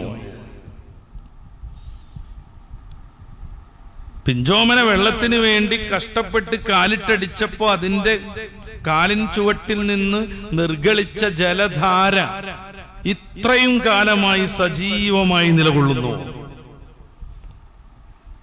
ഞാൻ നേരത്തെ പറഞ്ഞു, മഖാം ഇബ്രാഹിമിന്റെയും സംസം കിണറിന്റെയും ഇടയിൽ മഹാന്മാരാകുന്ന 70ഓളം അമ്പിയാക്കൾ മറവിട്ട് കിടക്കുന്നു. എല്ലാവരും ഇവിടെ എത്തുകയാണ് കഅബയിലേക്ക്. എന്താ കാര്യം? കഅബന്റെ പരിസരത്തേക്ക്. നമ്മുടെ ഏറ്റവും പ്രധാനപ്പെട്ട 3 ആരാധനാലയങ്ങൾ ഒക്കെ ഈ മഹാന്മാരുടെ സാന്നിധ്യം കൊണ്ട് അനുഗ്രഹീതമാണ്. രണ്ടാമത്തെ ഏറ്റവും ശ്രേഷ്ഠമായ മസ്ജിദുൻ നബവി, റസൂൽ അവിടെയാണ് അന്ത്യവിശ്രമം നടത്തുന്നത്. 1-ാം ഖലീഫയും 2-ാം ഖലീഫയും അവിടെയാണ്. കുറേ മഹാന്മാർ. അതിന്റെ ഇത്തിരി അപ്പുറം ജന്നത്തുൽ ബഖീ ധാരാളം സഹാബികൾ ഒന്നിച്ചുറങ്ങുന്നു. നമ്മുടെ ഏറ്റവും ശ്രേഷ്ഠമായ 3-ാമത്തെ ഭവനം മസ്ജിദുൽ അഖ്സ. സൂറത്തുൽ ഇസ്രായിന്റെ 1-ാം വചനത്തിൽ വബാറക്നാ ഹൗലഹു, അതിന്റെ ചുറ്റുഭാഗം നമ്മൾ അനുഗ്രഹീതമാക്കിയിരിക്കുന്നു എന്ന വചനം വിശദീകരിച്ച് ഇമാമിനെ ഖുർത്തുബിയെ പോലെയുള്ള മഹാപണ്ഡിതർ രേഖപ്പെടുത്തുന്നുണ്ട്. അവിടെ 300ഓളം അമ്പിയാക്കളുടെ മഹാത്മാക്കളുടെ ഖബർ കുടികൊള്ളുന്നു. അതായത് പൂർവികരുമായുള്ള ഈ ഒരു ബന്ധം നമ്മൾ ഫാത്തിഹയിൽ പോലും പറയണത് അതാ, ഇയ്യാക നഅ്ബുദു, ഞങ്ങൾ ആരാധിക്കുന്നു. എന്തിന്? ഞങ്ങൾ ഒറ്റയ്ക്ക് നിസ്കരിക്കണമെന്ന് ഞങ്ങൾ ആരാധിക്കുന്നു. എന്തിന് ഞങ്ങൾ? മുമ്പൊരിക്കൽ ഞാനത് ഇവിടെ തന്നെ വിശദീകരിച്ചിട്ടുണ്ട്, സാന്ദർഭികമായി സൂചിപ്പിക്കുന്നു. ഇമാമുന റാസി പറയണത്, ഞങ്ങൾ എന്ന് പറഞ്ഞു കഴിഞ്ഞാൽ ഈ വരിയിലുള്ള ഞങ്ങൾ മാത്രമല്ല, മഹാനായ റസൂൽ മുതൽ ഇതുവരെ നിസ്കാരം നിർവഹിച്ച നിരവധിയായ മഹാത്മാക്കളുണ്ട്, പണ്ഡിതന്മാരുണ്ട്, വലിയ വലിയ അള്ളാഹുവിന്റെ അടുപ്പക്കാരുണ്ട്, ശ്രേഷ്ഠ ജനങ്ങളുണ്ട്. ഇവരുടെ എല്ലാവരുടെയും നിസ്കാരത്തിന്റെ ആ ഒരു ഒന്നിച്ചുള്ള സമർപ്പണത്തിനിടയിൽ പടച്ച റബ്ബെ വക്കുമുറിഞ്ഞ, സൈഡ് പൊട്ടിയ, ഓട്ട വീണ, തുളയുള്ള ഞങ്ങളുടെ നിസ്കാരം കൂടി ഞങ്ങളങ്ങോട്ട് സബ്മിറ്റ് ചെയ്യാണ്. സ്വീകരിച്ചാലും നമ്മുടെ നിസ്കാരം സ്വീകരിക്കാൻ പോലും പൂർവികരാകുന്ന മഹാത്മാക്കളുടെ ആരാധനാ വൈഭവത്തെ നമ്മൾ ഉപയോഗപ്പെടുത്തുന്നു. എന്റെ വാചകല്ല, ഇമാമുന റാസി ഫാത്തിഹ വിശദീകരിക്കുന്നിടത്ത് അദ്ദേഹം പറയുന്ന നല്ലൊരു തിയറിയാണിത്, ഒരു തിയോളജിയാണ്. ഇതാണ് ഹജ്ജിൽ നമുക്ക് പൂർണ്ണമായി കാണാൻ പറ്റുന്നത്. ഹജ്ജ് കൊണ്ടുള്ള ധാരാളം ഗുണങ്ങളിൽ ഒന്ന് അള്ളാഹുവിനെ കൂടുതലായി ഓർക്കാമെന്നാണ്. ഖുർആനിൽ അത് അള്ളാഹു 2-3 ഇടങ്ങളിൽ പറയുന്നുണ്ട്.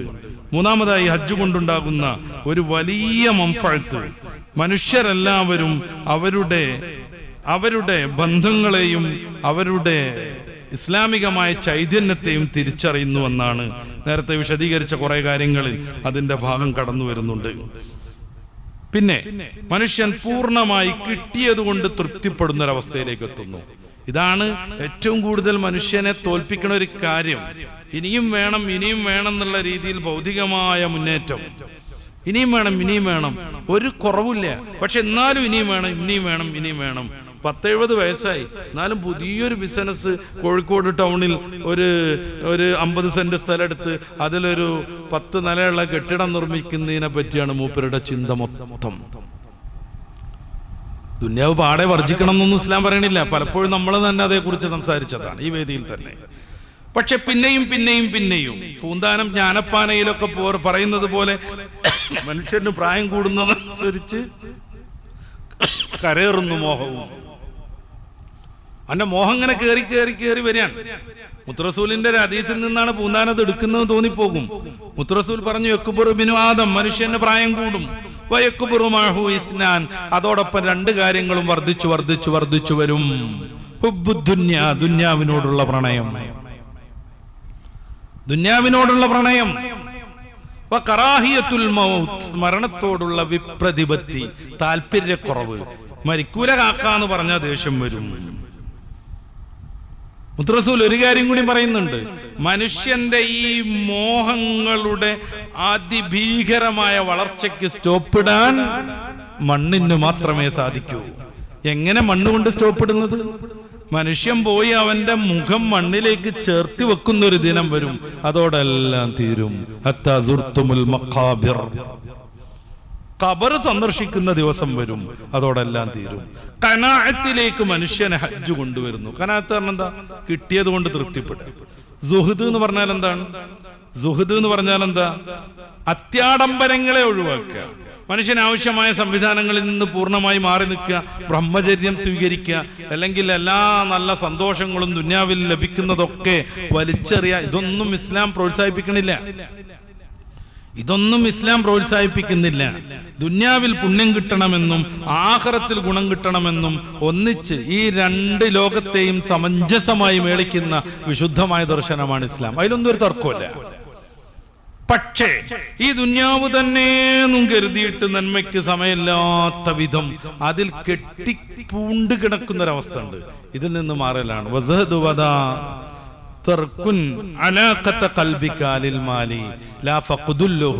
സമ്പത്തും സൗകര്യങ്ങളും ഇല്ലാതാക്കാന്നല്ല, നേരെ മറിച്ച് സമ്പത്തിനും സൗകര്യത്തിനും വേണ്ടി മാത്രം വിശുദ്ധമായ ജന്മത്തെ നശിപ്പിച്ച് കളയാന്നുള്ളത്. നോക്കുങ്ങള്, പിന്നെയും പിന്നെയും ബിസിനസ്സുമായിട്ട് കൂടാണ് ഒരുത്തൻ, പിന്നെയും പിന്നെയും വർദ്ധിപ്പിച്ചുകൊണ്ടിരിക്കുകയാണ് ഒരുത്തൻ. എന്നിട്ട് അവസാനം ഇതെല്ലാം ഇട്ടേച്ച് പോവാണ്. അതിനിടയ്ക്ക് ഇതുകൊണ്ട് എന്തെങ്കിലും നല്ല കർമ്മങ്ങൾ ചെയ്തിട്ടുണ്ടായിരുന്നുവെങ്കിൽ, ഇത്തിരി നേരം തഹജ്ജുദ് നിസ്കരിക്കാൻ മാറ്റിവെച്ചിട്ടുണ്ടായിരുന്നെങ്കിൽ, കച്ചവടത്തിനിടക്കൊന്ന് വന്നിട്ട് ഒരു 4 റക്അത്ത് ളുഹാ നിസ്കരിച്ചിട്ടുണ്ടായിരുന്നെങ്കിൽ, ദിവസം ഒരു ജുസ് ഖുർആൻ ഓതാൻ പറ്റിയിട്ടുണ്ടായിരുന്നെങ്കിൽ അതവന് ബാക്കി കിട്ടുമായിരുന്നു. പക്ഷെ അതിനൊന്നും സമയം കിട്ടിയില്ല. മൂപ്പര് ബിസിനസ് തന്നെ ആയിട്ട് അങ്ങോട്ട് കൂടി. ഇങ്ങനെ ഹൃദയത്തെ പണവും ദുന്യാവുമായി അഗാധമായി ബന്ധപ്പെടുത്തുന്ന അവസ്ഥ ഇല്ലാതാക്കലാണ് സുഹൃത്ത്. ഖനാഅത്ത് എന്ന് പറഞ്ഞാലോ, കിട്ടിയത് കൊണ്ട് തൃപ്തിപ്പെടുക. നോക്കുങ്ങൾ, അങ്ങനത്തെ ഒരു വലിയ മോഹം ഇല്ലെങ്കിൽ നമുക്കൊരു ടെൻഷനും ഇല്ലല്ലോ. ഇനിയും വേണം. ഞാൻ നേരത്തെ പറഞ്ഞതുപോലെ കോഴിക്കോട് നല്ല ടൗണിൽ തന്നെ, അല്ലെങ്കിൽ എറണാകുളത്ത് നല്ലൊരു ടൗണിന്റെ മേഖലയിൽ തന്നെ 50 സെന്റ് കിട്ടണം എന്നും കരുതി മോഹിച്ച് കിടക്കുകയാണെങ്കിൽ അതൊരു ദീർഘമായ പദ്ധതിയാണ്, കുറച്ച് കൂടുതൽ പണിപ്പെടേണ്ട സംഗതിയാണ്. ഒരു 10 മാസം കൊണ്ട് അവനത് നേടിയെടുത്തു സങ്കല്പിക്കുക. ഈ 10 മാസത്തെയും അവന്റെ പ്രധാനപ്പെട്ട ശ്രദ്ധയും ചിന്തയും പ്രവർത്തനവും അതിനുവേണ്ടി മാത്രമായിരിക്കും. അലാഖത്തു കൽബിക്കാൻ, നിന്റെ ഹൃദയത്തിന്റെ അമിതമായ ബന്ധം മാലിനോട്, സമ്പത്തിനോട്, പ്രതാപത്തോട്, സൗകര്യങ്ങളോട്, ഇതിനുപേക്ഷിക്കലാണ് സുഹുദ് എന്ന് പറഞ്ഞാൽ. ഇതാണ് ഹജ്ജിൽ പ്രായോഗിക രംഗത്ത് നടപ്പിലാക്കുന്നത്. ഇഷ്ടപ്പെട്ട വസ്ത്രമില്ല, ഇഷ്ടപ്പെട്ട പെർഫ്യൂമില്ല, ഇഷ്ടപ്പെട്ട ഭക്ഷണം കിട്ടിക്കൊള്ളണമെന്നില്ല, തീരെ തന്നെ കിട്ടണമെന്നില്ല, ഇഷ്ടപ്പെട്ട ടോയ്ലറ്റ് ഇല്ല. 1000 ടോയ്ലറ്റൊക്കെ ഒരു മേഖലയിൽ കാണുമെന്ന് പറയുന്നു. പക്ഷെ 2 ലക്ഷത്തിലധികം ആളുകൾ അത് യൂസ് ചെയ്യാനുണ്ടാകും. ഇഷ്ടപ്പെട്ട വാഹനത്തിൽ കയറാൻ കഴിയില്ല.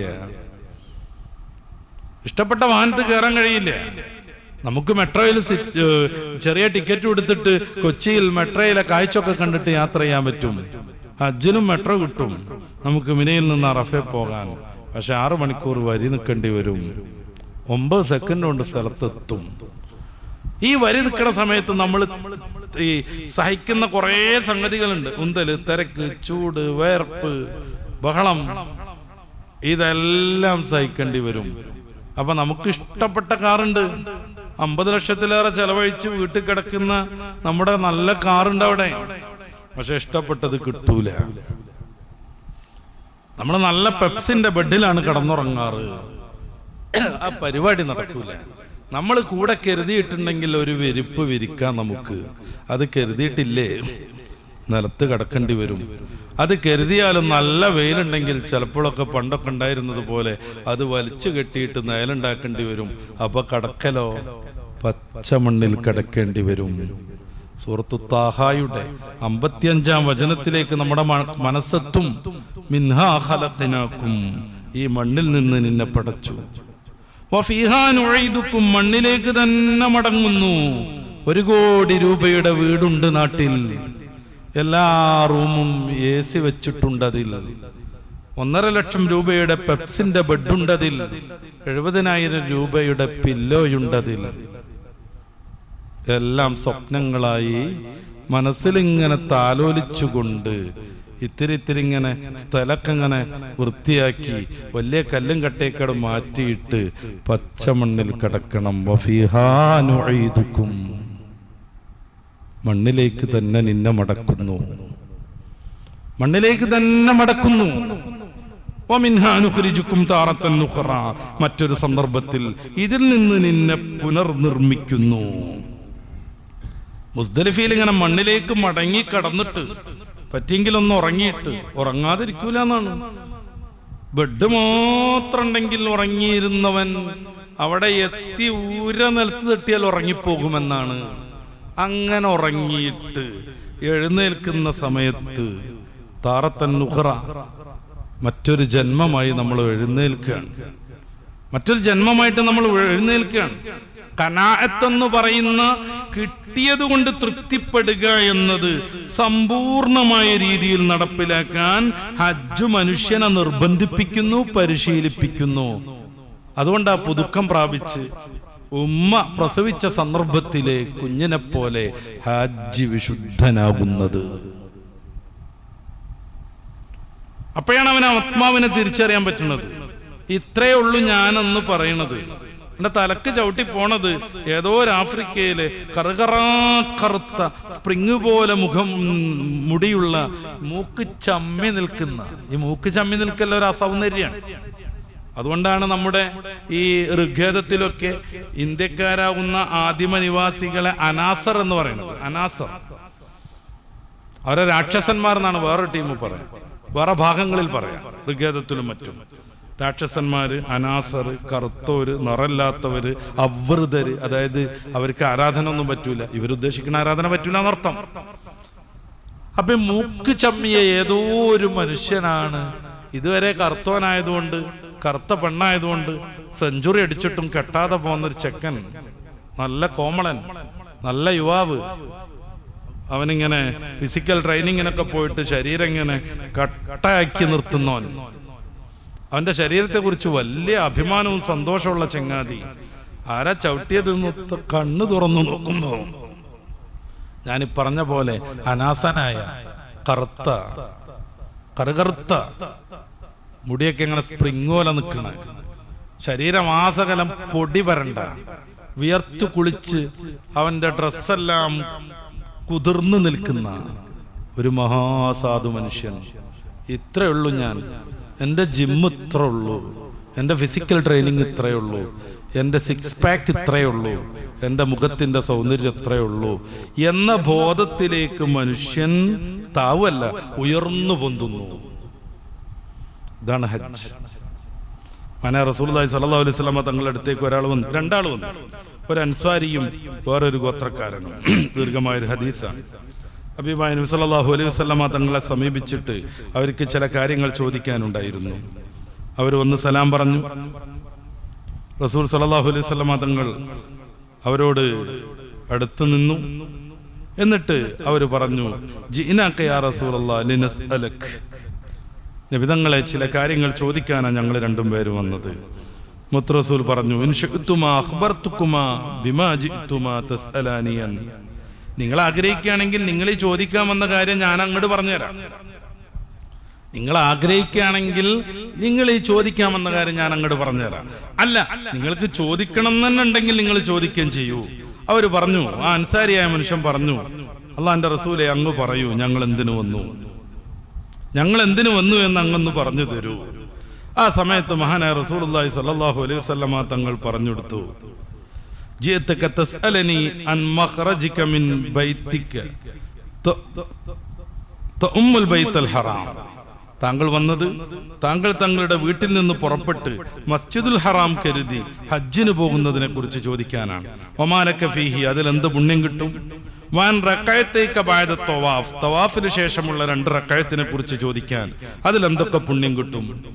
വഅൻ സഈക ബൈന സഫാ വൽ മർവ വമാ ലക ഫീഹിമാ, സഫാ മർവയ്ക്കിടയിൽ നിങ്ങളുടെ സഈനെ കുറിച്ച് ചോദിക്കാൻ, അതിൽ എന്താണ് നിങ്ങൾക്ക് കിട്ടാനുള്ളത്.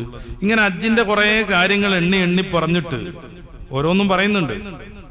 വഅൻ വുഖൂഫിക അശിയത അറഫ, അറഫയിലെ രാത്രിയിൽ അങ്ങ് നിങ്ങൾ അറഫയിൽ നിൽക്കുന്നതിനെ കുറിച്ച് ചോദിക്കാൻ, പിന്നെ ജംറകളെ എറിയുന്നതിനെ കുറിച്ച് ചോദിക്കാൻ, പിന്നെ നിങ്ങളുടെ അറിവിനെ കുറിച്ച് ചോദിക്കാൻ, ഇഫാലത്തിന്റെ തവാഫിനെ കുറിച്ച് ചോദിക്കാൻ. ഇതൊക്കെയാണ് ഹജ്ജിന്റെ പ്രധാന കർമ്മങ്ങൾ. ഇതേക്കുറിച്ചൊക്കെ ചോദിക്കാനും അതിൽ എന്ത് പുണ്യം കിട്ടുമെന്ന് നിങ്ങൾ അന്വേഷിക്കാനുമാണ് കടന്നു വന്നത് അല്ലേ എന്ന് ചോദിച്ചു. അവർ കൗതുകത്തോടെ പറഞ്ഞു, അതേ റസൂൽ, ഈ കാര്യങ്ങളൊക്കെ ചോദിക്കാനാണ് ഞങ്ങൾ വന്നത്. റസൂൽ തങ്ങൾ പറഞ്ഞെടുത്തു, വല്ലദീ ബഅസക ബിൽ ഹഖ്. അദ്ദേഹം പറയാണ്, റസൂലെ, അങ്ങയെ നിയോഗിച്ച റബ്ബാണ് സത്യം, ഞങ്ങൾ ഇത് ചോദിക്കാൻ തന്നെയാണ് വന്നത്. അപ്പൊ റസൂൽ വിശദീകരിച്ചു കൊടുക്കുന്നു, ഫഇന്നക ഇദാ ഖറജത മിൻ ബൈതിക, നീ മസ്ജിദുൽ ഹറം കരുതി പുറപ്പെട്ടാൽ, ലാ തളഉനാഖതക ഹുഫൻ വലാ തർഫഉഹു ഇല്ലാ കതബല്ലാഹു ലക ബിഹി ഹസന, നിന്റെ മൃഗം കാല് ചവിട്ടുകയും കാല് പൊക്കുകയും ചെയ്യുന്ന ഓരോ ചവിട്ടടിക്കും റബ്ബ് തആല നിനക്ക് പുണ്യം ചെയ്തുകൊണ്ടേയിരിക്കും. ഇങ്ങനെ ഓരോന്ന് എണ്ണി പറയാം. നിന്നിൽ നിന്നൊരു പാപത്തെ അള്ളാഹു മോചിപ്പിക്കും. തവാഫിന് ശേഷമുള്ള 2 റക്അത്ത്, ഈ 2 റക്അത്ത് നിർവഹിക്കേണ്ടത് മഖാം ഇബ്രാഹിമിന്റെ ബാക്കിന്നാണ്. മഖാം ഇബ്രാഹിമും കഅബയും കൂടിയും കണ്ടിട്ട് ഇങ്ങനെ നിസ്കരിക്കാൻ പറ്റുന്നതാണ് ഏറ്റവും ശ്രേഷ്ഠം. പറ്റൂലെങ്കിൽ എവിടെയെങ്കിലുമൊക്കെ വെച്ച് റൂമിലായാൽ പോലും അതിന്റെ പുണ്യം കിട്ടും. ഇബ്രാഹിം നബി അലൈഹി സ്വലാത്തു വസ്സലാമിന്റെ ഓർമ്മ പുതുക്കിക്കൊണ്ട് നമ്മൾ നിസ്കാരം വരെ നിർവഹിക്കുന്നു എന്നർത്ഥം. അള്ളാഹുവിന് വേണ്ടിയാണ് നിസ്കാരം. പടച്ച റബ്ബ് കൽപ്പിച്ചത് പ്രകാരമാണ് നമ്മൾ ഇബ്രാഹിം നബിയുടെ പ്രത്യേകമായ മഖാമിന് പിറകിൽ വെച്ച് നിസ്കാരം നിർവഹിക്കുന്നത്. ഈ നിസ്കാരം നീ നിർവഹിച്ചു കഴിഞ്ഞാൽ ഇസ്മായിൽ, ഈ സമൂഹത്തിൽപ്പെട്ട ഏതെങ്കിലും ഒരു അടിമയെ മോചിപ്പിച്ച പുണ്യം കിട്ടും. സഫയുടെയും മറുവയുടെയും ഇടയിലുള്ള നിന്റെ 70 അടിമകളെ മോചിപ്പിച്ച പുണ്യം കിട്ടും.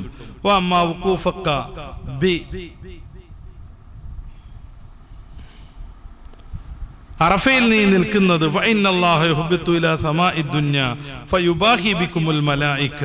അറഫയിൽ നിൽക്കുമ്പോഴുള്ള പുണ്യം ഞാൻ പറയാം. അള്ളാഹു പ്രത്യേകമായി മലാഖമാരെ ഒരുമിച്ച് കൂട്ടും.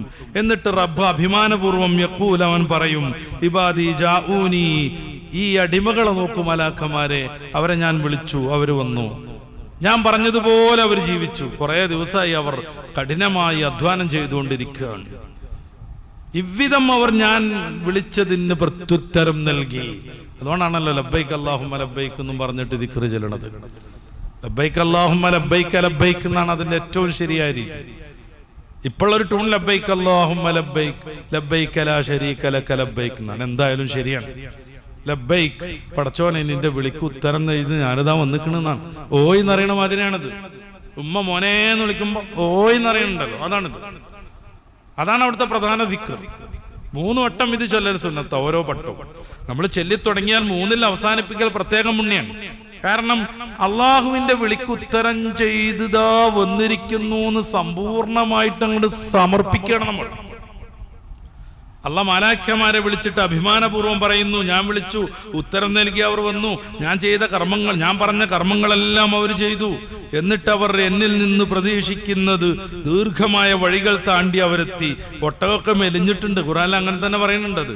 സൂറത്തു അൽ ഹജ്ജിന്റെ 27-ാമത്തെ വചനത്തിൽ മെലിഞ്ഞൊട്ടിയ ഒട്ടകപ്പുറത്ത് ഏറിയിട്ട് എന്ന് വെച്ചാ ഇത്ര ദീർഘദൂരം സഞ്ചരിച്ചു വരുമ്പോഴേക്കും ഒട്ടകം തന്നെയും ഇങ്ങനെ ആകെ ക്ഷീണിച്ചു പോയിട്ടുണ്ടാകും.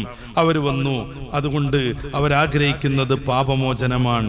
മലാഖമാരെ നിങ്ങളെ സാക്ഷി നിർത്തി ഞാൻ പറയുന്നു, വലൗകാനത്ത് ദുനൂബുക്കും കഅദദിർ റംല്, ലോകത്തുള്ള മണൽത്തരികൾക്ക് സമാനമാണ് അവരുടെ ദോഷങ്ങളെങ്കിലും, ഔ ഖത്റിൽ മത്തർ, ലോകത്ത് പെയ്ത് തീർന്ന മഴകളുടെ തുള്ളികളുടെ കണക്കെടുത്താൽ എത്ര കാണും, അത്രക്കാണ് അവരുടെ ദോഷങ്ങളെങ്കിലും, ഔ കസബദിൽ ബഹർ, അല്ലെങ്കിൽ സമുദ്രങ്ങളായ സമുദ്രങ്ങളിൽ മൊത്തമുള്ള നുരകൾക്ക് സമാനമാണെങ്കിലും.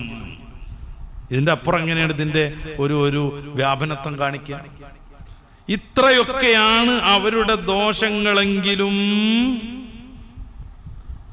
മലക്കമാരെ ലഗഫർതുഹ, ഞാൻ അതിനെ പുറത്തു കൊടുത്തിരിക്കുന്നു. അതുകൊണ്ട് യാ ഇബാദി അഫീളൂ, അടിയാറുകളെ പിരിഞ്ഞു പൊയ്ക്കോളൂ, മഗ്ഫൂറൻ ലക്കും, ഒരു ദോഷമല്ലാതെ ഒരു തെറ്റും ചെയ്യാത്തവരായിട്ട്, എല്ലാം അറഫയുടെ കണ്ണീർ കഴുത്തിൽ കഴുകിക്കളഞ്ഞവരായിട്ട്, എല്ലാം മുസ്ദലിഫയുടെ നിശ്ചലതയിൽ ഉപേക്ഷിച്ചവരായിട്ട്, എല്ലാം ജംറകളിൽ എറിഞ്ഞു തീർത്തവരായിട്ട്. നരകത്തിന് 7 വാതിലുകളുണ്ട്. അതിലേക്ക് ക്ഷണിച്ചുകൊണ്ട് ഇബ്ലീസ് ഉണ്ടാകും. ഓരോ ജംറയിലും പോയിട്ട് 7 ഏറെ എറിയണം. ഒരു വാതിലിന്റെ അടുത്തും ഇബ്ലീസ് നീ ഞങ്ങളെ ഡിസ്റ്റർബ് ചെയ്യരുത് എന്ന് പറയാൻ, അങ്ങോട്ട് ക്ഷണിക്കാൻ നിൽക്കരുത് എന്ന് പറയാൻ, ഞങ്ങളെ വലിച്ചിഴക്കരുതെന്ന് പറയാൻ, സ്വർഗത്തിന്റെ വിശാലമായ കവാടങ്ങളിലേക്ക് ഞങ്ങൾ പോയിക്കോട്ടെ എന്ന് പറയാൻ. ഇസ്മായിൽ നബി അറിഞ്ഞു എങ്ങടെ കൊണ്ടുപോകണമെന്നറിയാം. അറുക്കാനാണ്. വലിയ ആളായിട്ട് ചന്തക്കോണമാതിരി അല്ലെങ്കിൽ വലിയ കല്യാണത്തിനോണമാതിരി ഒരുങ്ങി തെളിഞ്ഞ് ചിരിച്ച് കളിച്ചിങ്ങനെ വാപ്പാന്റെ ഒപ്പം പോണ്. കയറുണ്ടോ, കത്തിയുണ്ടോ, കെട്ടിട്ട് അറുക്കാനാ എന്ന് ഇബ്ലീസ് പറയുന്ന സമയത്ത് ഇസ്മായിൽ നബി അലൈഹിസ്സലാത്തു വസ്സലാം കല്ലെറിഞ്ഞു. ഹജറിന്റെ അടുത്ത് പോയി അവസാനത്തെ അടവന്ന മാർഗേണ മോനെ കൊണ്ടോണതേ ആറ്റുനോറ്റുണ്ടായ വാർദ്ധക്യ സഹജമായ അവശത അനുഭവിക്കുമ്പോ ഉണ്ടായ പുന്നാര മോനെ വാപ്പ കൊണ്ടോണതേ സദ്യക്കല്ല, കൊല്ലാന, അർക്കാന. ഹാജർ ബീവി കല്ലെറിഞ്ഞു. ഈ ഒരു പ്രതീകത്തോടുകൂടെ, ഈ ഒരു സ്മരണയോടുകൂടെ ജീവിതത്തിന്റെ വിവിധ ഭാഗങ്ങളിൽ നമ്മളെ ശല്യപ്പെടുത്താൻ വരുന്ന ഇബ്ലീസിനെ കല്ലെറിഞ്ഞു തീർക്കുന്നു. ഇനി ഒരിക്കലും ജീവിതത്തിൽ ഇബ്ലീസിന്റെ ശല്യം ഉണ്ടാവരുത്. എറിഞ്ഞോടിക്കണം, നമ്മൾ എറിഞ്ഞോടിക്കണം. തീർച്ചയായും വികാര തരളിതമായ രംഗാണ്. ഒന്നാമത്തെ ഏറ് കഴിഞ്ഞാൽ നിന്ന് പ്രാർത്ഥിക്കണം, രണ്ടാമത്തെ ഏറ് കഴിഞ്ഞാലും പ്രാർത്ഥിക്കണം, മൂന്നാമത്തെ ഏറ് കഴിഞ്ഞാൽ ബാക്കിയുള്ളവർക്ക് ശല്യമില്ലാത്ത വിധം നമ്മൾ ഇറങ്ങിപ്പോരണം.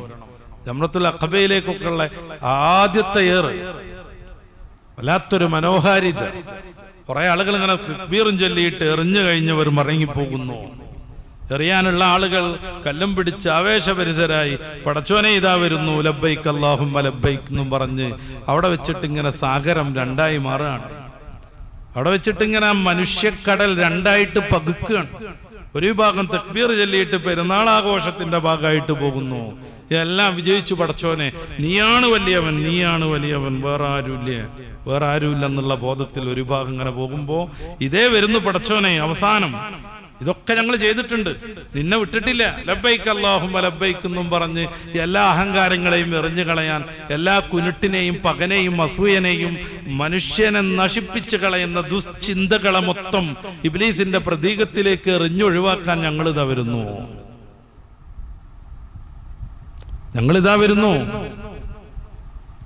ജംറത്തുൽ അഖബയിലും പിന്നീട് അയ്യാമുൽ തശ്രീഖിന്റെ 3 ദിവസങ്ങളിൽ 3 ജംറകളിലും എറിഞ്ഞു തീർക്കുന്നതോടുകൂടെ മനുഷ്യൻ അവന്റെ പൂർണ്ണതയിലേക്ക്, അവന്റെ സമ്പൂർണമായ സത്വബോധത്തിലേക്ക് എത്തിച്ചേരുന്നു. ഇതാണ് ഹജ്ജ്. ഹജ്ജ എന്ന് പറഞ്ഞാൽ കരുതി എന്നർത്ഥം. വെറുതെ ഇരുന്ന് കരുതിയാൽ പറ്റൂല, നമുക്കറിയാം. അങ്ങനൊക്കെ ചെയ്യണം. സ്വലാത്ത് എന്ന് പറഞ്ഞാൽ പ്രാർത്ഥന എന്നർത്ഥം.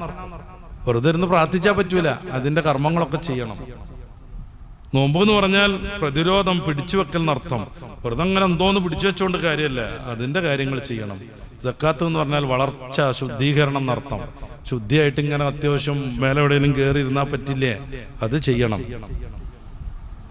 ഭാഷാപരമായൊരു അർത്ഥം ഉണ്ടാവും, അതിനപ്പുറം ആത്മീകമായൊരു തലം ഉണ്ടാവും. ആ ഒരു തലത്തിലേക്ക് ഉയർന്ന് കഅബയെ കരുതി നമ്മൾ എത്തുന്ന പ്രത്യേകമായ ആരാധനാരൂപമാണ് ഹജ്ജ്. ഇതിൽ സാമ്പത്തികമായി ചെലവുണ്ട്, സക്കാത്ത് പോലെ. നേരത്തെ ഞാൻ പറഞ്ഞല്ലോ, ശരീരത്തിന്റെ നല്ല അധ്വാനം വേണം. ശ്രദ്ധയോടുകൂടെ ജീവിക്കാൻ മനുഷ്യൻ പഠിക്കും. എന്ത് ശ്രദ്ധ? അന്യപെണ്ണിനെ നോക്കാൻ പറ്റൂല എന്നല്ല, ശരീരത്തിൽ നിന്ന് ഒരു മുടി കൊഴിയാൻ പറ്റൂല എന്നുള്ളത് വരെ ശ്രദ്ധ. നഖം മുറിക്കാൻ പറ്റൂല. വെറുതെ അങ്ങനെ നിൽക്കുമ്പോ കണ്ടല്ലോ മൂക്കിലൊരു കളി, വൃത്തികെട്ടൊരു പരിപാടി, തീരെ സംസ്കാരശൂന്യമായൊരു സംഗതി ചില ആളുകളൊക്കെ ചെയ്യണതാ. മുഅ്മിനീങ്ങളൊന്നും അങ്ങനെ ചെയ്യാനേ പറ്റൂല.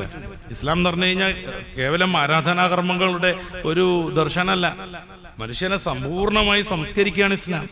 ഇസ്ലാമിന്റെ സ്വഭാവത്തിലേക്ക് എത്തുമ്പോൾ മനുഷ്യന്മാരുടെ ഇടയിൽ ഇങ്ങനെ മൂക്ക് കൈയിട്ട് വൃത്തികേട് കാണിക്കാനൊന്നും ആർക്കും പറ്റൂല. അങ്ങനെ കാണിക്കുന്ന ചില ആളുകളുടെ ഇടക്കിടക്ക് ഇങ്ങനെ രോമം എടുത്ത് പറിച്ചുകൊണ്ടിരിക്കും. കയ്യിന് പിടിക്കും ഹജ്ജ്, തൊടാൻ പാടില്ല എന്ന്, തൊടാൻ പാടില്ല, പറിച്ചുകൊണ്ടിരിക്കേ. ഒരു പറിക്കലിന് ഒരു സാ അരിയട് കൊടുക്കണം. രണ്ടാമത്തതും പറിച്ചോ പിന്നെയും കൊടുക്കണം. മൂന്നാമത്തതും പഠിച്ചോ കളി മാറും, ഒരാടിന് അറുത്ത് കൊടുക്കണം. ഒരേ സമയത്ത് 3 എണ്ണാണ് പറിച്ചിട്ടുണ്ടെങ്കിൽ കളി മാറും. ഒരു 10-20,000 രൂപ ചെലവാകും 3 മുടി പറിച്ചതിന്. നമ്മളെ മുടിയല്ലേ ആണ്, എന്റെ കൈകൊണ്ടല്ലേ ആണ്, തൊടാൻ പറ്റൂല. നീ എന്ന് പറഞ്ഞാൽ മുസ്ലിമാണ്. മുസ്ലിം എന്ന് പറഞ്ഞാൽ സമ്പൂർണമായി റബ്ബിന് വിധേയപ്പെട്ടവൻ. എന്തിനാ ഇങ്ങനൊക്കെ ആക്കിയത് ഹജ്ജ്? നമുക്ക് ചില ഹിക്മത്തൊക്കെ പറയാം, അതാവണമെന്നില്ല റബ്ബിന്റെ തീരുമാനം. വലിയ മഹാന്മാരൊക്കെ പഠിപ്പിച്ച ഇലാഹ് പോലെയുള്ള കിതാബുകളിലൊക്കെ ഉള്ള കുറെ ഹിക്മത്തൊക്കെ ഉണ്ട്. അത് ഹദീസിൽ നിന്നും മറ്റും സൂചനാപരമായി അവർക്ക് ലഭ്യമാകുന്നതാണ്. പടച്ച റബ്ബ് തീരുമാനിച്ചു, അതന്നെ ഇസ്ലാം എന്ന് പറഞ്ഞാൽ അതാണ്. ഇസ്ലാം എന്ന് പറഞ്ഞാൽ അത് മാത്രാണ്. നമുക്ക് ഇഷ്ടം പോലെ ചെയ്യാൻ പറ്റുമോ? പറ്റൂല. ഇപ്പൊ ലോഹർ നല്ല റാഹത്തുള്ള സമയമാണ്, ചോറൊക്കെ കഴിച്ചിട്ടുണ്ട്, AC ഒക്കെ ഉള്ള പള്ളിയിലാണ്. എന്നൊരു 8 നിസ്കരിക്കാൻ പറ്റുമോ? ഇല്ല. 5-ാമത്തേക്ക് എണീക്കുമ്പോ അതുവരെ ചെയ്തത് മൊത്തം ക്ലോസ്, കഴിഞ്ഞു, കഥ കഴിഞ്ഞു. നമ്മളെ ഇഷ്ടത്തിന് ചെയ്യാൻ പറ്റുമോ? പറ്റൂല. പിന്നെ ഹബീബായ നബി സല്ലല്ലാഹു അലൈഹി വസല്ലം തങ്ങൾ ചെയ്തു, കാണിച്ചു, പറഞ്ഞു. അതുകൊണ്ട് തന്നെ സയ്യിദുനാ ഉമർ ഫാറൂഖ് റളിയല്ലാഹു അൻഹു കുറെ പുതുമുസ്ലിങ്ങളൊക്കെ ഉള്ള ഒരു സമയത്ത് ഹജറുൽ അസ്വദ് ചുംബിക്കാൻ വരുന്നൊരു രംഗം ചരിത്രത്തിലുണ്ട്. മഹാത്മാവ് പറഞ്ഞു, ഹജറുൽ അസ്വദ് നിനക്ക് സ്വന്തമായിട്ട് ഒന്നിനും കഴിയില്ല, പ്രത്യേകിച്ച് നിനക്ക് സ്വന്തമായിട്ടൊരു പുണ്യമില്ല. പക്ഷേ എന്റെ നബിതങ്ങൾ ഇവിടെ ചുണ്ടു വെച്ചിട്ടുണ്ട്, അതുകൊണ്ട് ഞാനും വെക്കണ്. അതാണ് ഇസ്ലാം, അതാണ് ഇസ്ലാം. ഖുദൂ അന്നീ മനാസിക്കക്കും, എന്നിൽ നിന്ന് നിങ്ങളുടെ ഹജ്ജ് കർമ്മങ്ങൾ നിങ്ങൾ പഠിച്ചു മനസ്സിലാക്കണം. എന്തുകൊണ്ട് ഇവിടെ വെച്ച് നമ്മൾ ഓടുന്നു? മുത്തറസൂൽ ഓടിത്തന്നു.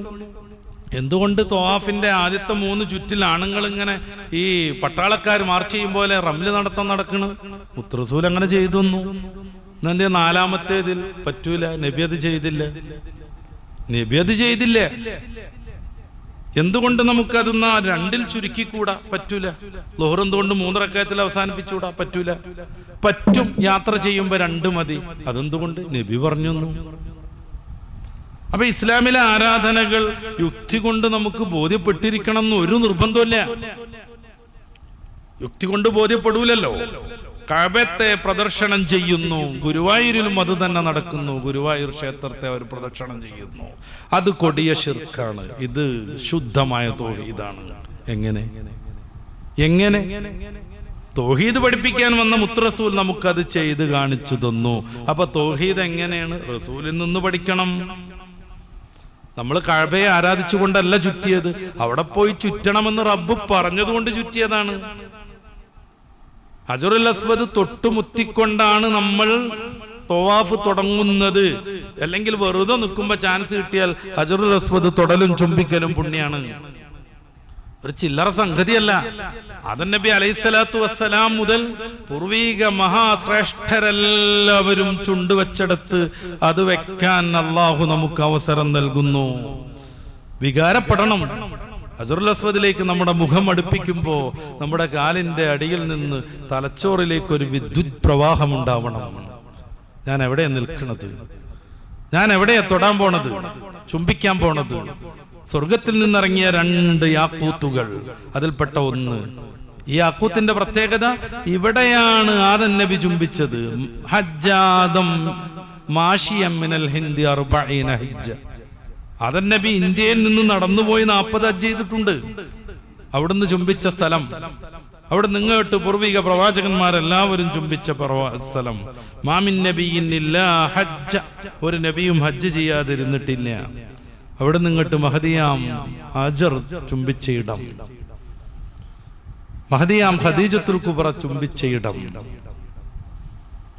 അബൂബക്കർ സിദ്ദീഖ് തങ്ങൾ ഭവ്യതയോടുകൂടെ നിന്ന ഇടം, ധീരനും വീരനും വില്ലാളിയും എല്ലാവരുടെയും പേടി സ്വപ്നവുമായ സയ്യിദുനാ ഉമറുൽ ഫാറൂഖ് തങ്ങൾ കണ്ണീരൊലിപ്പിച്ച് വിനയാന്വിതനായി ചുംബിച്ച ഇടം.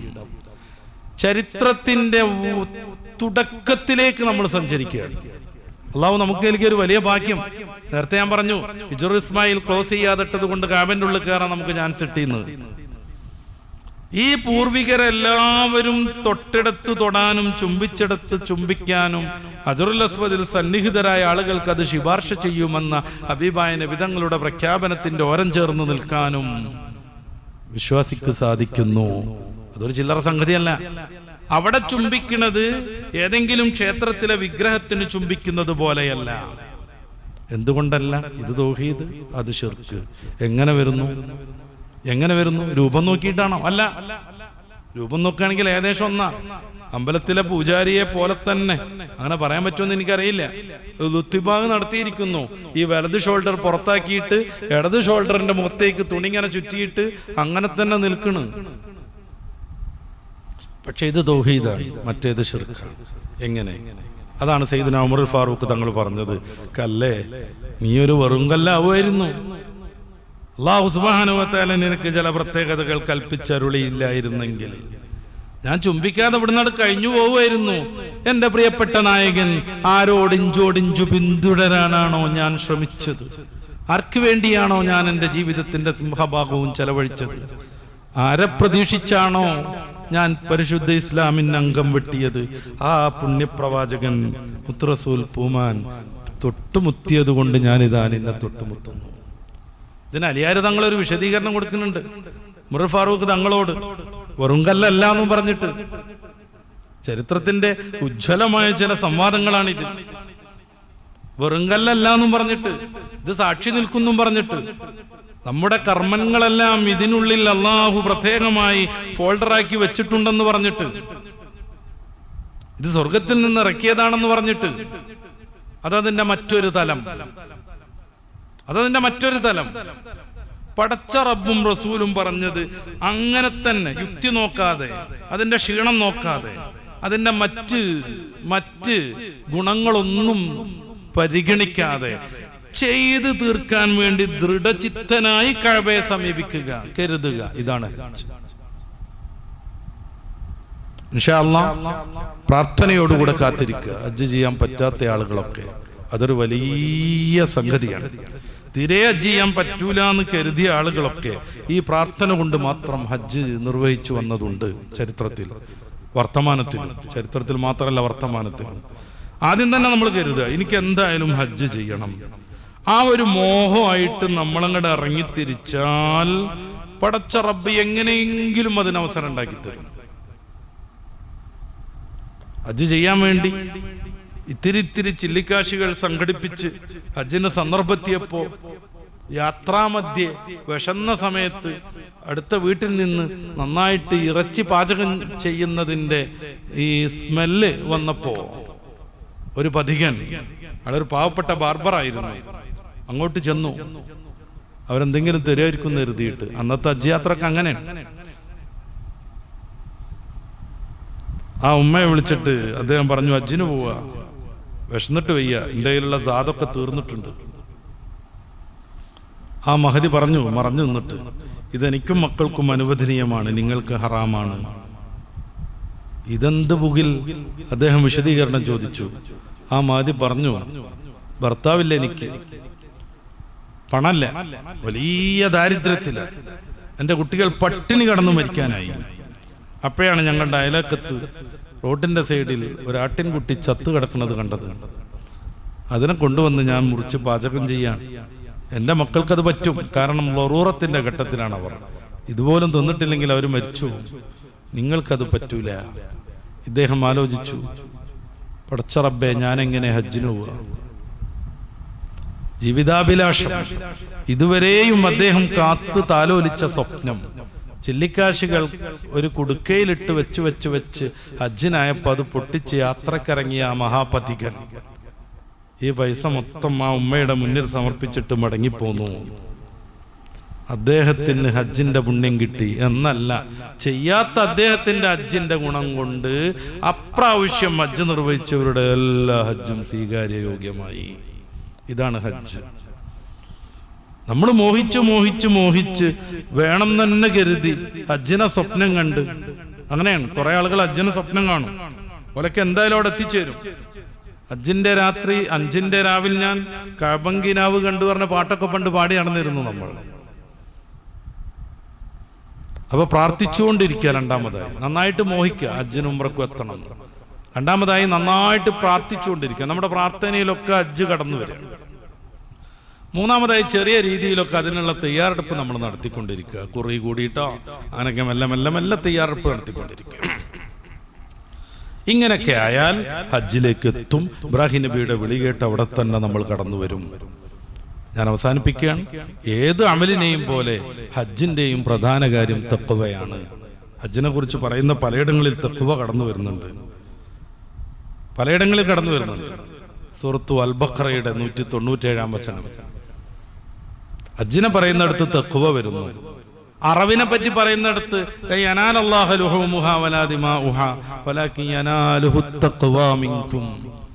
ഹജ്ജിന്റെ അറവിനെ കുറിച്ച് പറയുന്നിടത്ത് അള്ളാഹുവിന് ഇതിന്റെ മാംസത്തൂല, ഇതിന്റെ ബ്ലഡ് അള്ളാഹുവിനെത്തൂല. പിന്നെ എന്താണ് എത്തുന്നത്? നിങ്ങളുടെ തഖ്വ, ആത്മസമർപ്പണം. സ്വന്തം മോനെ അറുക്കാൻ പറഞ്ഞപ്പോ ഇബ്രാഹിം നബി സന്നദ്ധനായി. എന്നാ ഉമ്മത്തിന് വേണ്ടി നിങ്ങളൊരു ആടിനറുക്കൂ. ആ സന്നദ്ധത ഇതാണ് അവിടെ എത്തുന്നത്. നന്നായിട്ട് അലങ്കരിച്ച് ഇതുവരെ വളർത്തിണ്ടാക്കിയ മുടി ഒന്നിച്ച് മുണ്ഡനം ചെയ്യണം. നിങ്ങൾക്ക് അതിനോട് വലിയ ബന്ധമുണ്ടായിരുന്നു ചെറുപ്പക്കാരന്, അവൻ കഷ്ടപ്പെട്ട് വളർത്തിയതാണത്. പക്ഷെ ഹജ്ജിൽ അത് മുണ്ഡനം ചെയ്ത് കളയണം. കാരണം നമ്മൾ സ്വന്തം എന്ന് തോന്നിയതെല്ലാം ഉപേക്ഷിച്ച് ഞാൻ നിസ്സാരനാണ്, ഞാൻ ഒന്നുമല്ലാത്തൊരാളാണ്, ഈ മഹാപ്രപഞ്ചത്തിന്റെ ചെറിയ മണിൽത്തരിയാകുന്ന ഭൂമിയിൽ ഏതോ ഒരു മൂലയിലിരിക്കുന്ന വളരെ നിസ്സാരനായൊരു മനുഷ്യനാണ് ഞാൻ എന്ന ആത്മബോധത്തിലേക്ക്, സത്വബോധത്തിലേക്ക് ആത്മായനം നടത്തുന്നു ഹജ്ജ്.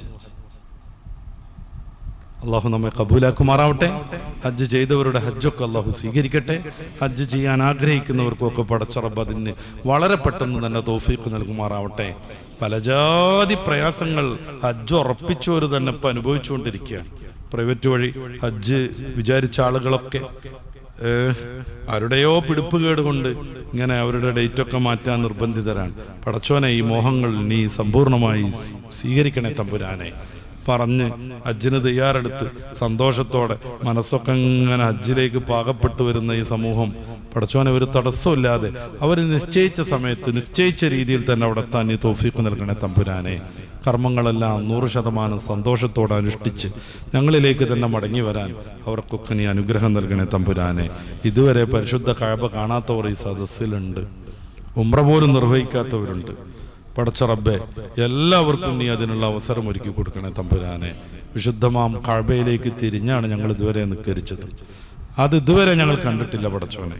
നിന്റെ റസൂൽ പറഞ്ഞ ബോധ്യം മാത്രമാണ് ഞങ്ങൾക്കുള്ളത്.